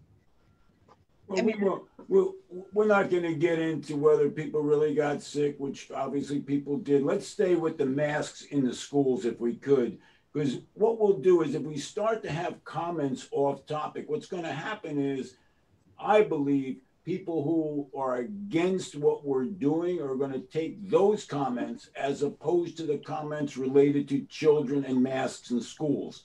So, and that's the first thing opponents will do who want to reject the mom's testimony. So let's stay with masks in school if we can. Okay. Our schools here in Hamilton are very, very old. I graduated from the same high school that my son, who is now a senior, we attended the same high school. These schools don't even have air conditioning in them. For the last couple of days here in Hamilton, it's been 90 something degrees, and they're making these kids wear those masks. My daughter herself is now suffering from migraines because she's wearing them with heat, no air conditioning in the classroom. None of our schools have air conditionings, not even window fans, nothing. Our superintendent, Dr. Rocco, is very not responsive at all. He doesn't respond to anybody's messages. A lot of parents are highly upset. It's not easy for, I don't even know how to put this. It's not easy for a mom like myself with my children having different knowledgeable disabilities. They're not wheelchair bound, but it's a mental brain shutdown disability. It's hard. I did the virtual thing for a year and a half, and now I'm on antidepressants because of it. So, even though my kids have IEPs, I've had to put in their IEPs that they cannot wear them just because of their disabilities, and they don't care. They don't want to hear it. They basically pushed my comments aside and said, "You don't exist." Well, how doesn't my comments exist? These are my children. They came from my stomach, my body, my decision, my choice. So where does everybody think these masks are going to save lives? Because they're not. They're making it worse. I'm sorry if anybody feels differently than I do, but that's, you know, that's where I stand. That's how I think of it. Well, we really appreciate it. We have a few, we're going to, at 11:45, we're going to end this hearing. That's why I want to move on. But listen, Ann, I appreciate it. I'm hoping that people are listening in Trenton, and we will continue to fight so statistics come out and we make sure we do the best we can to make sure the message gets out of the moms who've been basically silenced. Can we take the next witness, please? Thank you for giving me the opportunity. Thank you so much, Ann. Thank you. Have a nice day.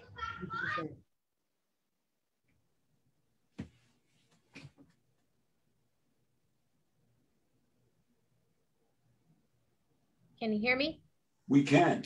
Yeah, we can. Yeah. Behind you, it looked like a recording studio. It's just high tech refrigerators and microwaves. Yeah. A spaceship. Looks like you just did the kitchen, as we say. Anyway. This is the only quiet place I have right now. Erin, if you would tell us a little about yourself, and then please, if you would, give us your testimony that hopefully people in Trenton and the governor will hear. Okay. So I am a school nurse. I've been working as a school nurse in Stafford Township, New Jersey.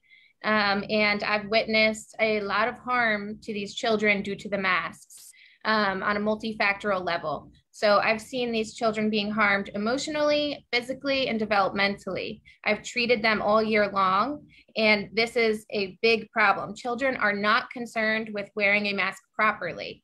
The CDC has put a study out in May of 2020 that said proper use is essential. Proper use of face masks is essential because improper use can actually increase the spread of infection of influenza-like illness. And that's what I'm seeing. I'm seeing these children, you know, wearing the masks completely, grossly incorrectly, you know, wearing them for weeks on end. They're completely filthy. You know, I had one child come to me and he had the mask, a bandana type mask tied around his neck. And he came into the nurse's office saying, "I can't breathe in this mask." So we tried to take it off of him. We couldn't. He said he'd been wearing that same mask tied to his neck for 2 weeks. We literally had to cut it off with scissors. So this is not the proper use of a face mask. Children. Oh dear, you froze. Oh. There you go. You're back. For that reason, children are not, you know, they're having cross-contamination to their masks. And we know that bacteria is much larger than viruses. A single viron of COVID-19 virus is 0.1 microns. Well, bacteria is much larger and it can't come through the pores like they can and like viruses can. So they get clogged up in the mask. And that's what is sitting on your child's face for 7 to 8 hours a day while they're in school, or longer if they're in after school sports and running around in this dirty mask all day long. I mean, I've seen acne, rashes, sores behind the ears even, lip canker sores. You know, doctors have said there's an increase in strep throat. This has a potential to cause fatal pneumonia for children. This is very serious. And it's not just a mask that you put on your face. N95 masks are supposed to be worn. They're supposed to be worn by medical professionals in the hospital. And these professionals are fit tested for those N95 masks. It's not just plop it on your face and wear it. You have to wear it. You have to have it suction to your, not suction, but, you know, fit correctly to your face so that it fits. Then you go for a yearly in-service where they spray on you. They make sure it fits right. If you can smell the spray, well, that's not the right fit for you. We need a different fit. So these children who are coming to school with their N95 thinking that this is protecting them, their parents think it's protecting them. It's not. And I want the governor to know this is not the way that masks were meant to be worn. This is not protecting children. This is harming children. There's been multiple scientific studies that show that these masks are harmful to children. And, you know, just that same study that I talked about earlier, the 2020 May from the CDC, found that there was no significant reduction in influenza-like illness with the use of these face masks. So what's the reason that we're doing this? Is this about the science or is this about compliance? This is not okay to be doing this to our children. You know, I've seen other children come in. I had one little girl, she walked down to me, she threw up in class and she was wearing her mask. When she got to me, she sat down in the chair And I was dealing with another student for a second, taking care of his recessed wound. And when I got to her, I said, all right, let's take off your mask and what's going on? And it was completely filled with vomit. She wore this mask from her class down the hall in tears, wearing this vomit-filled mask because she thought she had to. I mean, we're inducing anxiety, fear, depression. I've had new children in elementary ages coming down with depression and anxiety. In like kindergarten, first graders with depression and anxiety. This is not okay, especially for a virus that mostly is not going to affect children. You have a 99.997% survival rate. And not only that, if they are infected, they're going to have mostly mild symptoms.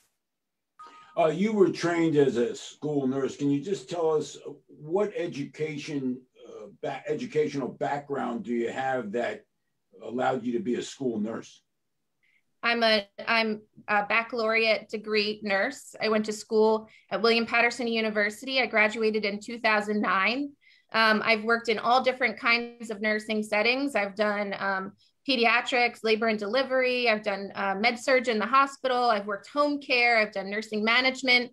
And for the last 4 years, I've been a school nurse. And this year has been really horrible with these masks. It's not effective and it's harming these children. Another thing I didn't talk about is the developmental harm that I'm seeing. These children need to learn how to see and express to each other. They can't tell that their teacher is pleased with them because they can't see her face. They can't tell that their friend is upset with them because they don't know that, oh, taking that toy away from my friend makes them upset, because they don't understand that that's body language that they're supposed to learn at a young age. Not to mention children who are hard of hearing. A lot of times children aren't diagnosed with this disorder until later on in life, and they don't even realize that they're learning to read lips. And now they're having a problem with their education and they can't learn and they can't understand what's going on because they don't even understand that now, why can't I communicate anymore? I can't read your lips. This is a major problem. I think a lot of people think, oh, it's just a mask, we'll put it on, it doesn't bother me. Well, it does bother these children. They are in school for 6 or 7 hours a day. You get to go to work, sit at your desk and take your mask off. You get to go to the grocery store, run in the store, run out, get back out and take it off. These kids cannot. And all day long, it's pull the mask up, pull the mask up. Meanwhile, the principal and the secretary is in the office and they don't have their mask on unless a child comes in and then they pull it back on. It doesn't make sense. These children are not at risk for serious harm from COVID-19 if they are infected. And if teachers or staff in the schools want to become vaccinated, that's their choice.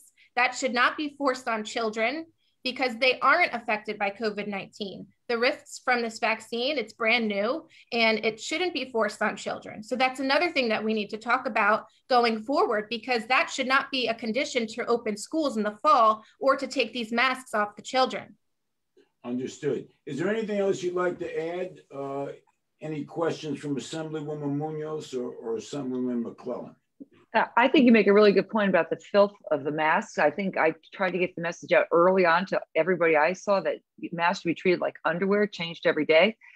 You can wash them out before you go to bed at night. I mean, the people are wearing masks incorrectly, and the filth of the masks is like an appalling issue to me. I mean, you don't need to have access to a washer and dryer to do it. You just, before they go to bed, you wash it in the sink with soap. We know soap works, and so it's like, I think we could have done a better public health job with that, about like that, keeping that dirt around your face is really awful.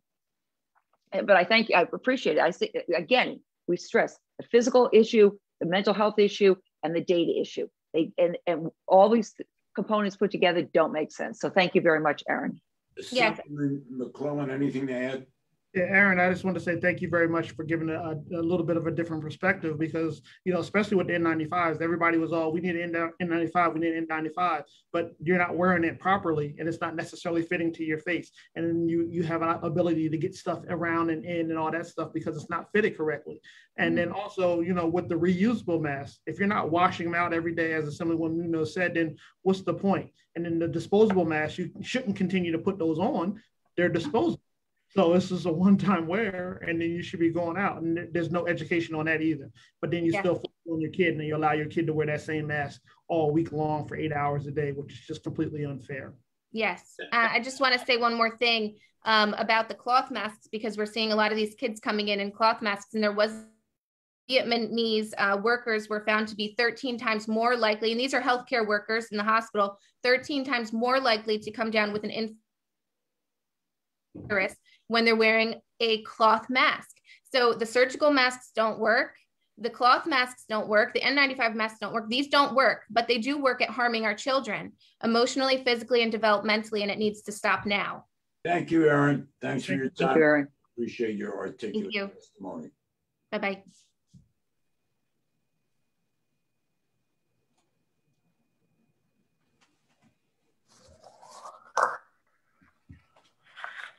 Hello. Good morning. It says Kyle.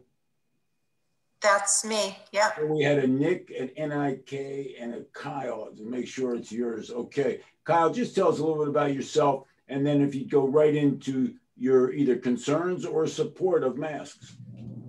Sure. My name is Kyle Roberts. I am a married mother of 4. I have 3 stepchildren and 1 biological son. I work full-time. I'm the head of people at a tech company in New York City. And I am,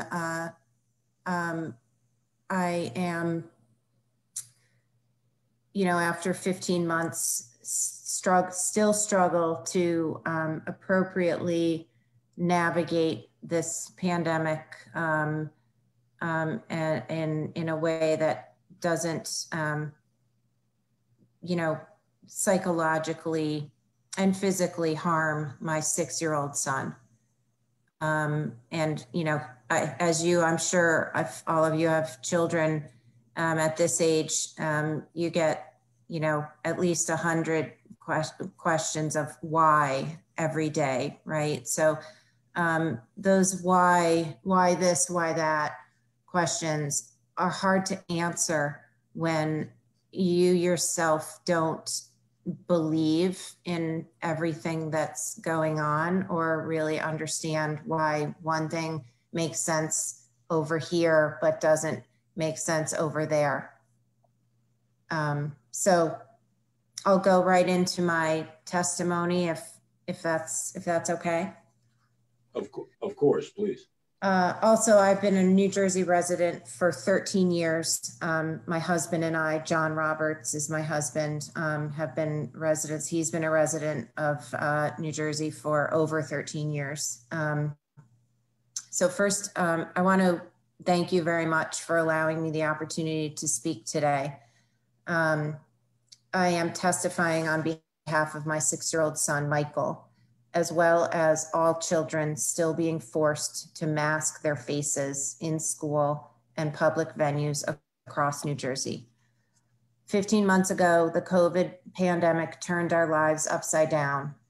When the pandemic first broke out, my son, 4 years old at the time, was abruptly told he would not be able to finish his preschool year. He would not be able to see anyone but my husband and I for months. Understanding the need to quarantine and keep him safe, I did my best to explain the abrupt change to him in a way that still protected his innocence and carefree approach to life, an approach that he and all children deserve to maintain for as long as possible. We followed all the CDC and local health guidelines throughout the summer, not interacting with friends or family and limiting what used to be seen by my son as normal everyday activities. He celebrated his 5th birthday via a Zoom video call. We didn't go to the playground. We didn't go to the zoo. We didn't go to the beach. We didn't have play dates. We didn't see aunts or uncles or grandma or grandpa. After 6 months of strict quarantine, I was grateful to find out his school would be able to offer in-person learning for the kindergarten year, a critical year for social and emotional development. The only sacrifice my son would have to make as a way to recognize that in-person experience was to wear a mask over his face for 6.5 hours straight, Monday through Friday, from 8:30 to 3 p.m., including while outside at recess, with only a 30-minute break for lunch. I conformed to the school policy and put that mask on his face each morning before he walked away from my car into the school to nurture his 5-year-old natural eagerness to learn and connect with his peers. It was my duty as his mother to explain to him that wearing a mask over his face was required to keep him safe when he was anywhere but inside the walls of our home. But that was then. That was 15 months ago. That was before I and we know much more about the virus, particularly that there is little to no risk of COVID spread outdoors. And regardless of indoors or out, children are half as likely to contract or transmit the virus than adults. That was before I and we know that only 20% of those that did contract the virus showed clinical symptoms or needed medical intervention. That was before I and we know that as of today, over 50% of New Jersey residents have been fully vaccinated, which significantly lowers the risk of spread, the need for hospitalization, and overall mortality rates. That was before Governor Murphy's most recent executive order, dated June 7th, 2021, which allows for a lift on masks at outdoor summer camps. But yet my son is still required to mask his face for 6.5 hours a day for the remainder of the school year, including while outside at recess. And yes, every day matters. I know there's only 6 days left in the year, but every day matters. And he and all other children are required, even under this executive order, to mask their faces at indoor summer camps. And there has been no indication that children will be able to attend school mask-free in September. This is all regardless of the data and the knowledge we have of the virus today. I was willing to conform before I started seeing adults continuously allow themselves the freedom of a mask-free life while looking directly at and talking to my son and other children muzzled. On June 9th, for example, Mayor Kobolars of Chatham Borough and his deputy counsel, Carolyn Dempsey, comfortably mask-free on an 87-degree day, held a Q&A for a group of third graders outside at Borough Hall. Again, Mayor Kobolars and Carolyn Dempsey wore no mask on their faces and stood there talking to children masked in the heat outside. That is not only hypocrisy at its finest, but it is pure and simple child abuse. Another example of why I'm no longer willing to conform and be silenced. I've received no less than 3 letters in the mail over the past 4 months from my son's school director at the Montessori Children's Academy in Chatham, reminding me of the policy that everyone, including teachers, parents, and children, must wear masks on their faces at all times while on school property, including at drop-off and pickup. But yet that same director stands on school property every single morning, mask-free. Okay, here's my only comment here. You know, the issue here is, I don't want to get into an argument within a specific school, right? I understand the inconsistency, but what we need to do here is convince the governor or the majority in the legislature that masks in school don't work. The fact that a principal or a headmaster is inconsistent, I get that, but I don't think that's the drive. The driving point is how it affects your children, how it affects other children, whether it's a medical necessity, because I think once we go off on that tangent, and I apologize, I use tangent, the issue is if the executive order was changed, you wouldn't have any inconsistencies. So I don't want to get into the Montessori school, who's right and who's wrong, because this is more about state mandate. That's fine. I have more to say about the in-school effects. The effect to your children, the effect on you, and whether or not you believe it's a necessary part of the medical needs. That's really what we're looking for. Well, okay. So I will move on from my examples. My son, but I will say, you know, my son is able to walk into a restaurant and remove his mask while at the table for as long as it takes to finish our meal, comfortably conversing with each other at our leisure inside. But yet, even though there are plexiglass dividers between him and his schoolmates at their desk, he is required to keep his mask on his face for the entire 6.5 hours of his day at school, even while outside at recess. I don't think COVID is different in the air in the restaurants than it is in the air in the schools. I see the psychological impact of what my son having to mask his face has done to him. My son has become hesitant and less confident in himself when outside our home. He has a sense of fear about the world around him that he should not have at this age. He even once ran to me asking me to please ask his babysitter, whom he's known for over 4 years and sees regularly, to take her mask off. It clearly causes stress, distrust, and fear. He has spent his entire kindergarten year not seeing his teacher smile when he demonstrates a new skill at school, which is crucial in the development of confidence, pride, creativity, and independence. My son has spent a year not seeing his friends smile at him when he gets up the courage to answer a question in school, or when he provides support to them as a mentor while they are learning things he has already mastered. In not seeing their smile or facial expression, it lessens the reinforcement on his development of empathy and leadership.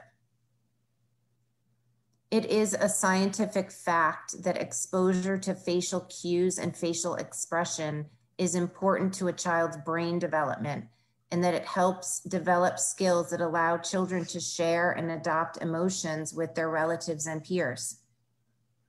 And every day that we require our children to mask their faces in academic and social settings, we inhibit that brain development. Children rely on others' faces to help them navigate their social environment. We already have issues with social development with technology. We're only making that worse by masking their faces in school.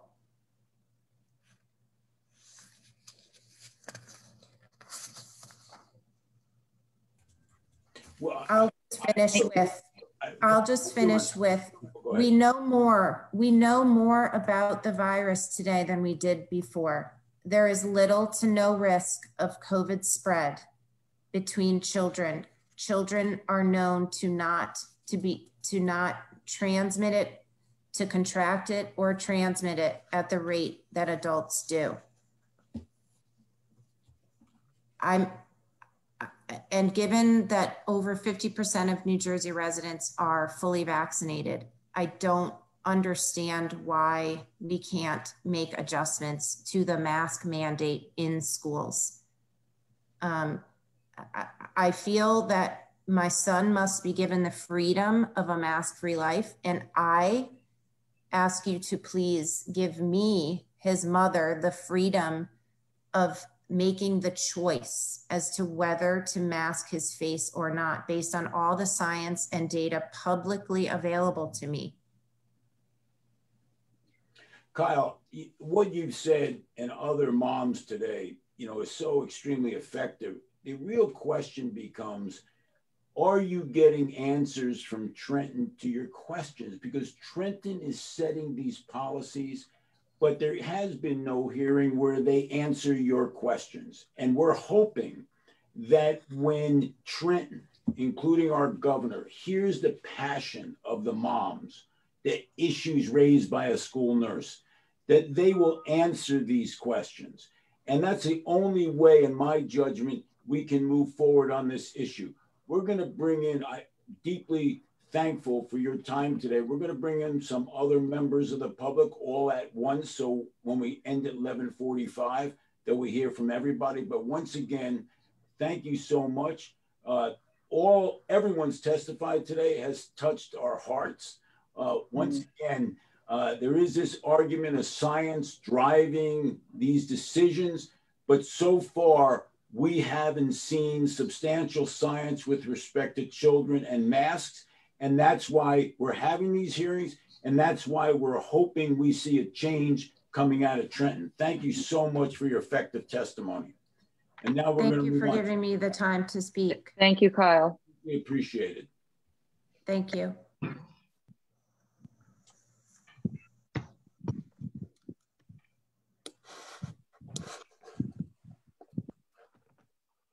So we're bringing in a number of witnesses here. And once again, we apologize because we thought we could limit testimony to a few minutes. And I have to tell you, and I'm pretty good at limiting testimony, as Nancy and Antoine knows.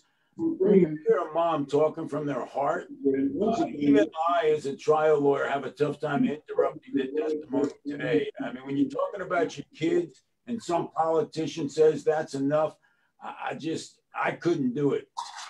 So what I'd like to do with, I see Susan and Kerry, and I don't know, we have some others or just two people? There's 5.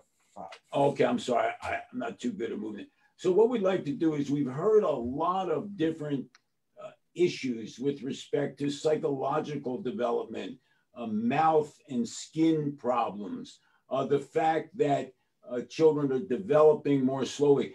If any of you would like to talk about an issue you have not heard yet or something you'd like to say to Trenton, please, Kerry's got her hand up as we do in school, or at least we used to do in school. Kerry, please. Good morning. Thank you for allowing me to speak. I have a special needs child as well. He was born with spina bifida. I also have a 16-year-old high school student. My son that has spina bifida has a latex allergy. He can't wear any of the masks. How do I raise my hand? So Did everybody mute their phones except for Kerry who's speaking because it's an echo? If just asking you that, thank you. So he was born with a latex allergy just because of all the surgeries he'll have throughout his life. He just becomes naturally prone to having a reaction from latex. He's had one in his life and we'd care to not repeat it. We've submitted letters of medical exemption for my son. He also wears leg braces that go all the way up his legs, which means he cannot regulate his body heat. So on an 84-degree day, my son sweats profusely. Wearing a mask and sweating like that, it puts him at such a high risk. Medically. I've submitted letters of medical exemption to my district. They don't care. They told me we have remote as an option, so he can just learn remotely. The issue with remote is he has an IEP. So he has modifications and accommodations that are supposed to be met through that IEP, and they're not doing that. Now I have a little advantage. I'm a special education advocate because I've had to fight for him for so long, but I'm now getting an outpouring of phone calls, emails, text messages from families who are saying, my kid's experiencing that. So I'm now volunteering my time to help parents file due process, file state complaints, file civil rights complaints, because this is affecting the special needs community so much greater than anybody can ever imagine. Our kids require seeing faces. That's how they learn. My kid needs an auditory and a visual way of learning. He can't do that on a computer. We've been denied textbooks at home. I had to fight for textbooks because he can't just read from a computer screen. So if the mask mandate is happening again in September, and they're also removing remote instruction, what are our kids going to do? My son medically cannot wear a mask. It is detrimental to his health. My other son has asthma and can't wear one as well. He wore it once and passed out. So this is now a medical thing that a lot of people just don't seem to understand. And getting a doctor to write a medical exemption letter, it's impossible. It's absolutely impossible. I have doctors at CHOP that won't write medical exemption letters. So we ended up going down to Delaware to DuPont to find a specialist. So it's just become, and there is a medical exemption clause in the executive order. So I don't understand why this is becoming such an issue. Just real quick, it'd be nice if we had the health commissioner, Judy Persicelli, do this and answer the questions of the moms, because she is at the press conference answering questions of the media. I mean, it'd be very nice to hear your question, Kerry, and listen to the health commissioner respond to that. I believe that Susan's next. Susan's on mute. I think there's one Susan. Hello? Madison. Yes, please. Can you hear me? Yeah. We can Yes. perfectly. Hi, my name's Susan Madison. I'm from Ridgewood, New Jersey. I had a lot of remarks which basically echoed most of what you heard. I'm glad that you brought in Erin Pine. I think what she has to say about the downsides of masks needs to be listened to. Since we're on limited time, the thing I want to bring up is the elephant in the room. I think we have to acknowledge the role that the NJEA is playing in these protocols in our school. That includes masking, that includes contact tracing, that includes social distancing. Just yesterday, a number of United States Republican senators sent a letter to the director of the CDC, Rochelle Walensky. They want to get a lot more information about how the national teachers unions influenced the CDC's guidance for K-12 school reopenings. We need to do the same exact thing in New Jersey. You need to go in, you need to find out what the NJEA has done in driving policy in our schools. Just as one example, I'm sure you're all aware of some of the money coming from Washington under the American Rescue Plan. Every school district in the nation had to provide a back to school plan in order to qualify for those dollars. I pulled up the back to school template for the state of Georgia. It was full of how they were going to use those dollars to help their children. I pulled up the template for New Jersey. It's a bunch of questions of how we're going to continue masking. Number 1 point, masking. Number 2 point, contact tracing. Number 3, social distancing. Enough. You guys need to expose it. It's the only way this is going to end in New Jersey. And I guess the final piece of advice I have for you is that, Jack Ciattarelli won the primary for the Republican primary for governor yesterday or 2 days ago. He said the number 1 issue facing New Jersey is property taxes. It is not the number 1 issue. The number 1 issue facing New Jersey is the destruction of our public schools, which is happening under the unholy alliance of Governor Murphy and the NJEA. I am a registered Democrat, and I am telling you, I will walk over fire to vote against Governor Murphy because of the way he has treated my children for the last year. You need to stand up and you need to expose these unions. Thank you. Thank you, Susan. It's Brianna, go ahead. It's Brianne. Goes Brianne. Yes, I've been getting it my whole life. It's okay. Yes. My name is Brianne Zelensky. I'm from Middletown Township, hometown of Governor Murphy. All 3 of my daughters have speech IEPs, so they all depend on tongue and lip placement from the teachers and peers. So pretty much this whole year has been one huge roadblock for them. My youngest daughter, she's in preschool. She has the most severe speech disorder out of all of them. It's called apraxia. So it's actually a neurological disorder. But our pediatrician won't write a medical exemption because he wasn't the one that diagnosed it. The only ones that could diagnose that are speech pathologists. And unfortunately, that doesn't mean anything to Governor Murphy, coming from a well-trained speech pathologist. My pediatrician actually told me that if my daughter is having a hard time practicing speech with her mask on, then maybe I should practice more at home with her mask on. That's what the answer I got. But I really want to focus on my daughter in kindergarten. She is the light in this dark world. She truly cares about everyone. She just wants everyone to be happy. Pre-COVID, all I heard was just how she includes everyone. She's very empathetic. She sees someone down, she picks them up. A couple months ago, I could see her starting to break down. She shared with me that it was actually hard for her to help people because she didn't know which friends needed help because she couldn't see their faces. As weeks went on, I saw her light was dimming. It was more and more. And one day she just hit her breaking point. One day she came home from school and she asked to go to her room. So I gave her a couple minutes and I went to go check on her. And I have some audio that I would like to share with you. This is what happened. I couldn't even hear because my plexiglass. I couldn't even hear her. And it's dirty? No, I can't even hear her. I know, but is the glass clean or is it dirty? Dirty, so I can't see. And why are you just telling me this now, Quinn? I don't know. Has it been like this like a long time? Yeah. I always forget to tell you. Well, these are the things you need to tell mommy so I can help, okay?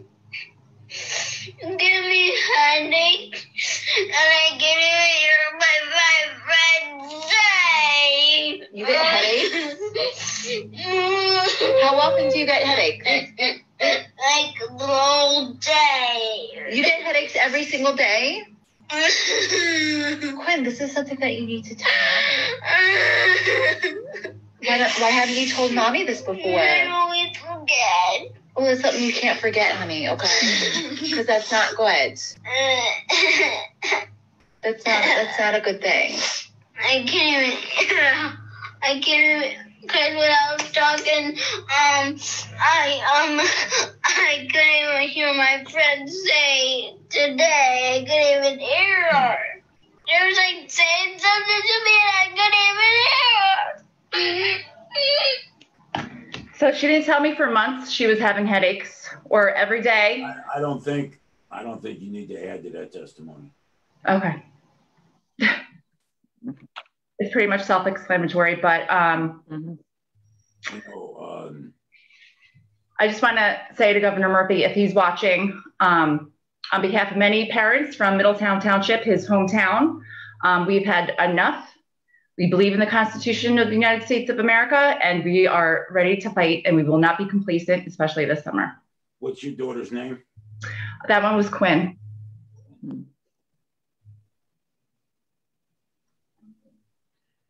Any other comments? That's it. We're ready to fight. We're ready to fight for our children, take back our rights. I don't know, but to me, I'd be happy to end this testimony based on Gwen. Is it Gwen? Quinn with a Q. Quinn. Nancy? I was going to say, I think that what we've heard today is the anguish of the parents, all mothers, but certainly the fathers have the same exact sentiment. This is an issue that we have to address. We've heard loud and clear that like the physicians feel handcuffed by fear and that they need to be released from that fear. And that we know that 70% of the population, they're bragging, has been vaccinated. That was the goal we met. We've met our goals. And now we're seeing the harm to the children. We need to make sure that I think John, Antoine, and I will make sure that we put this together in some form of a letter, get this to governor's office. Your voices were heard loud and clear. And every single one of you had a compelling story to tell about your child and the impact that this is having. And that is just reverberates out 1,000-fold and 1,000 again and again.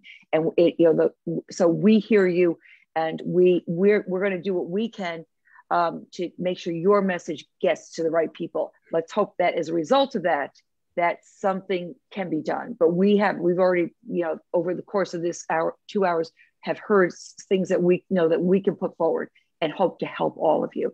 When it's your child, it's 100%. We have a saying in healthcare, and that's what we're hearing. So thank you. Well, I heard from Quinn, so I'm pretty much done. But Chris, I mean, I think, is it Ms. Howe or Kristen? You're there. You waited. If you want to add something, it's fine. But I got to tell you, is 40 years of trial lawyer, and if that's a closing statement from Quinn, to be perfectly honest with you, that would be my closing statement. I mean, once again, I don't want to silence Kristen, or is it? I have D. Howell. I don't know what your first name is. My name is Dory. Dory, please go ahead.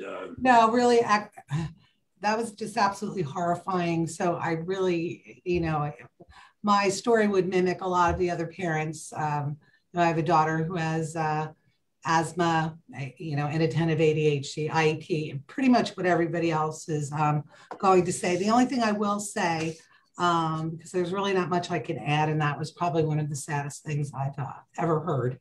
The only thing I would add is that I am no longer complying. When my daughter goes back to school in September, she will not be wearing masks. Her chest is not going to hurt anymore from her asthma and wearing a mask. And if the school will not let her in, then I'll take the legal action that I need to take. I no longer consent to the abuse of my child. Kristen, anything to say? It's hard to follow that. I'm on 100% agreement. And I guess my concern as a parent would be that there are other children like Quinn, could be my kids too, that maybe they're not speaking up, because what this is doing, our reality is skewed, right? We can go to any store or restaurant that doesn't require masks and not wear a mask, yet they have to go to school with masks on. But there's no logic in that. They're smart. These kids are smart enough to know it doesn't make sense. And so what my concern is that this message is, don't question authority. Don't question what you're told. And the very people that they're supposed to be trusting, their teachers, the school, are giving them a false idea of reality. And so there are other children like Quinn out there, and I'm still tearing up from hearing that are not telling their parents about how they're feeling, because they're getting this message, don't question it. So that's really all I have to say. And on behalf of my 6-year-old son, Roman, he wanted me to say he can't breathe at school. So I just wanted to share that. Thank you. I want to close the hearing, but I'm saying to the majority in the legislature and to the governor, let the people speak. Look, you want to make another decision against what these moms said, answer their questions. Let them speak. Let Quinn's voice be heard. I'm going to close the hearing.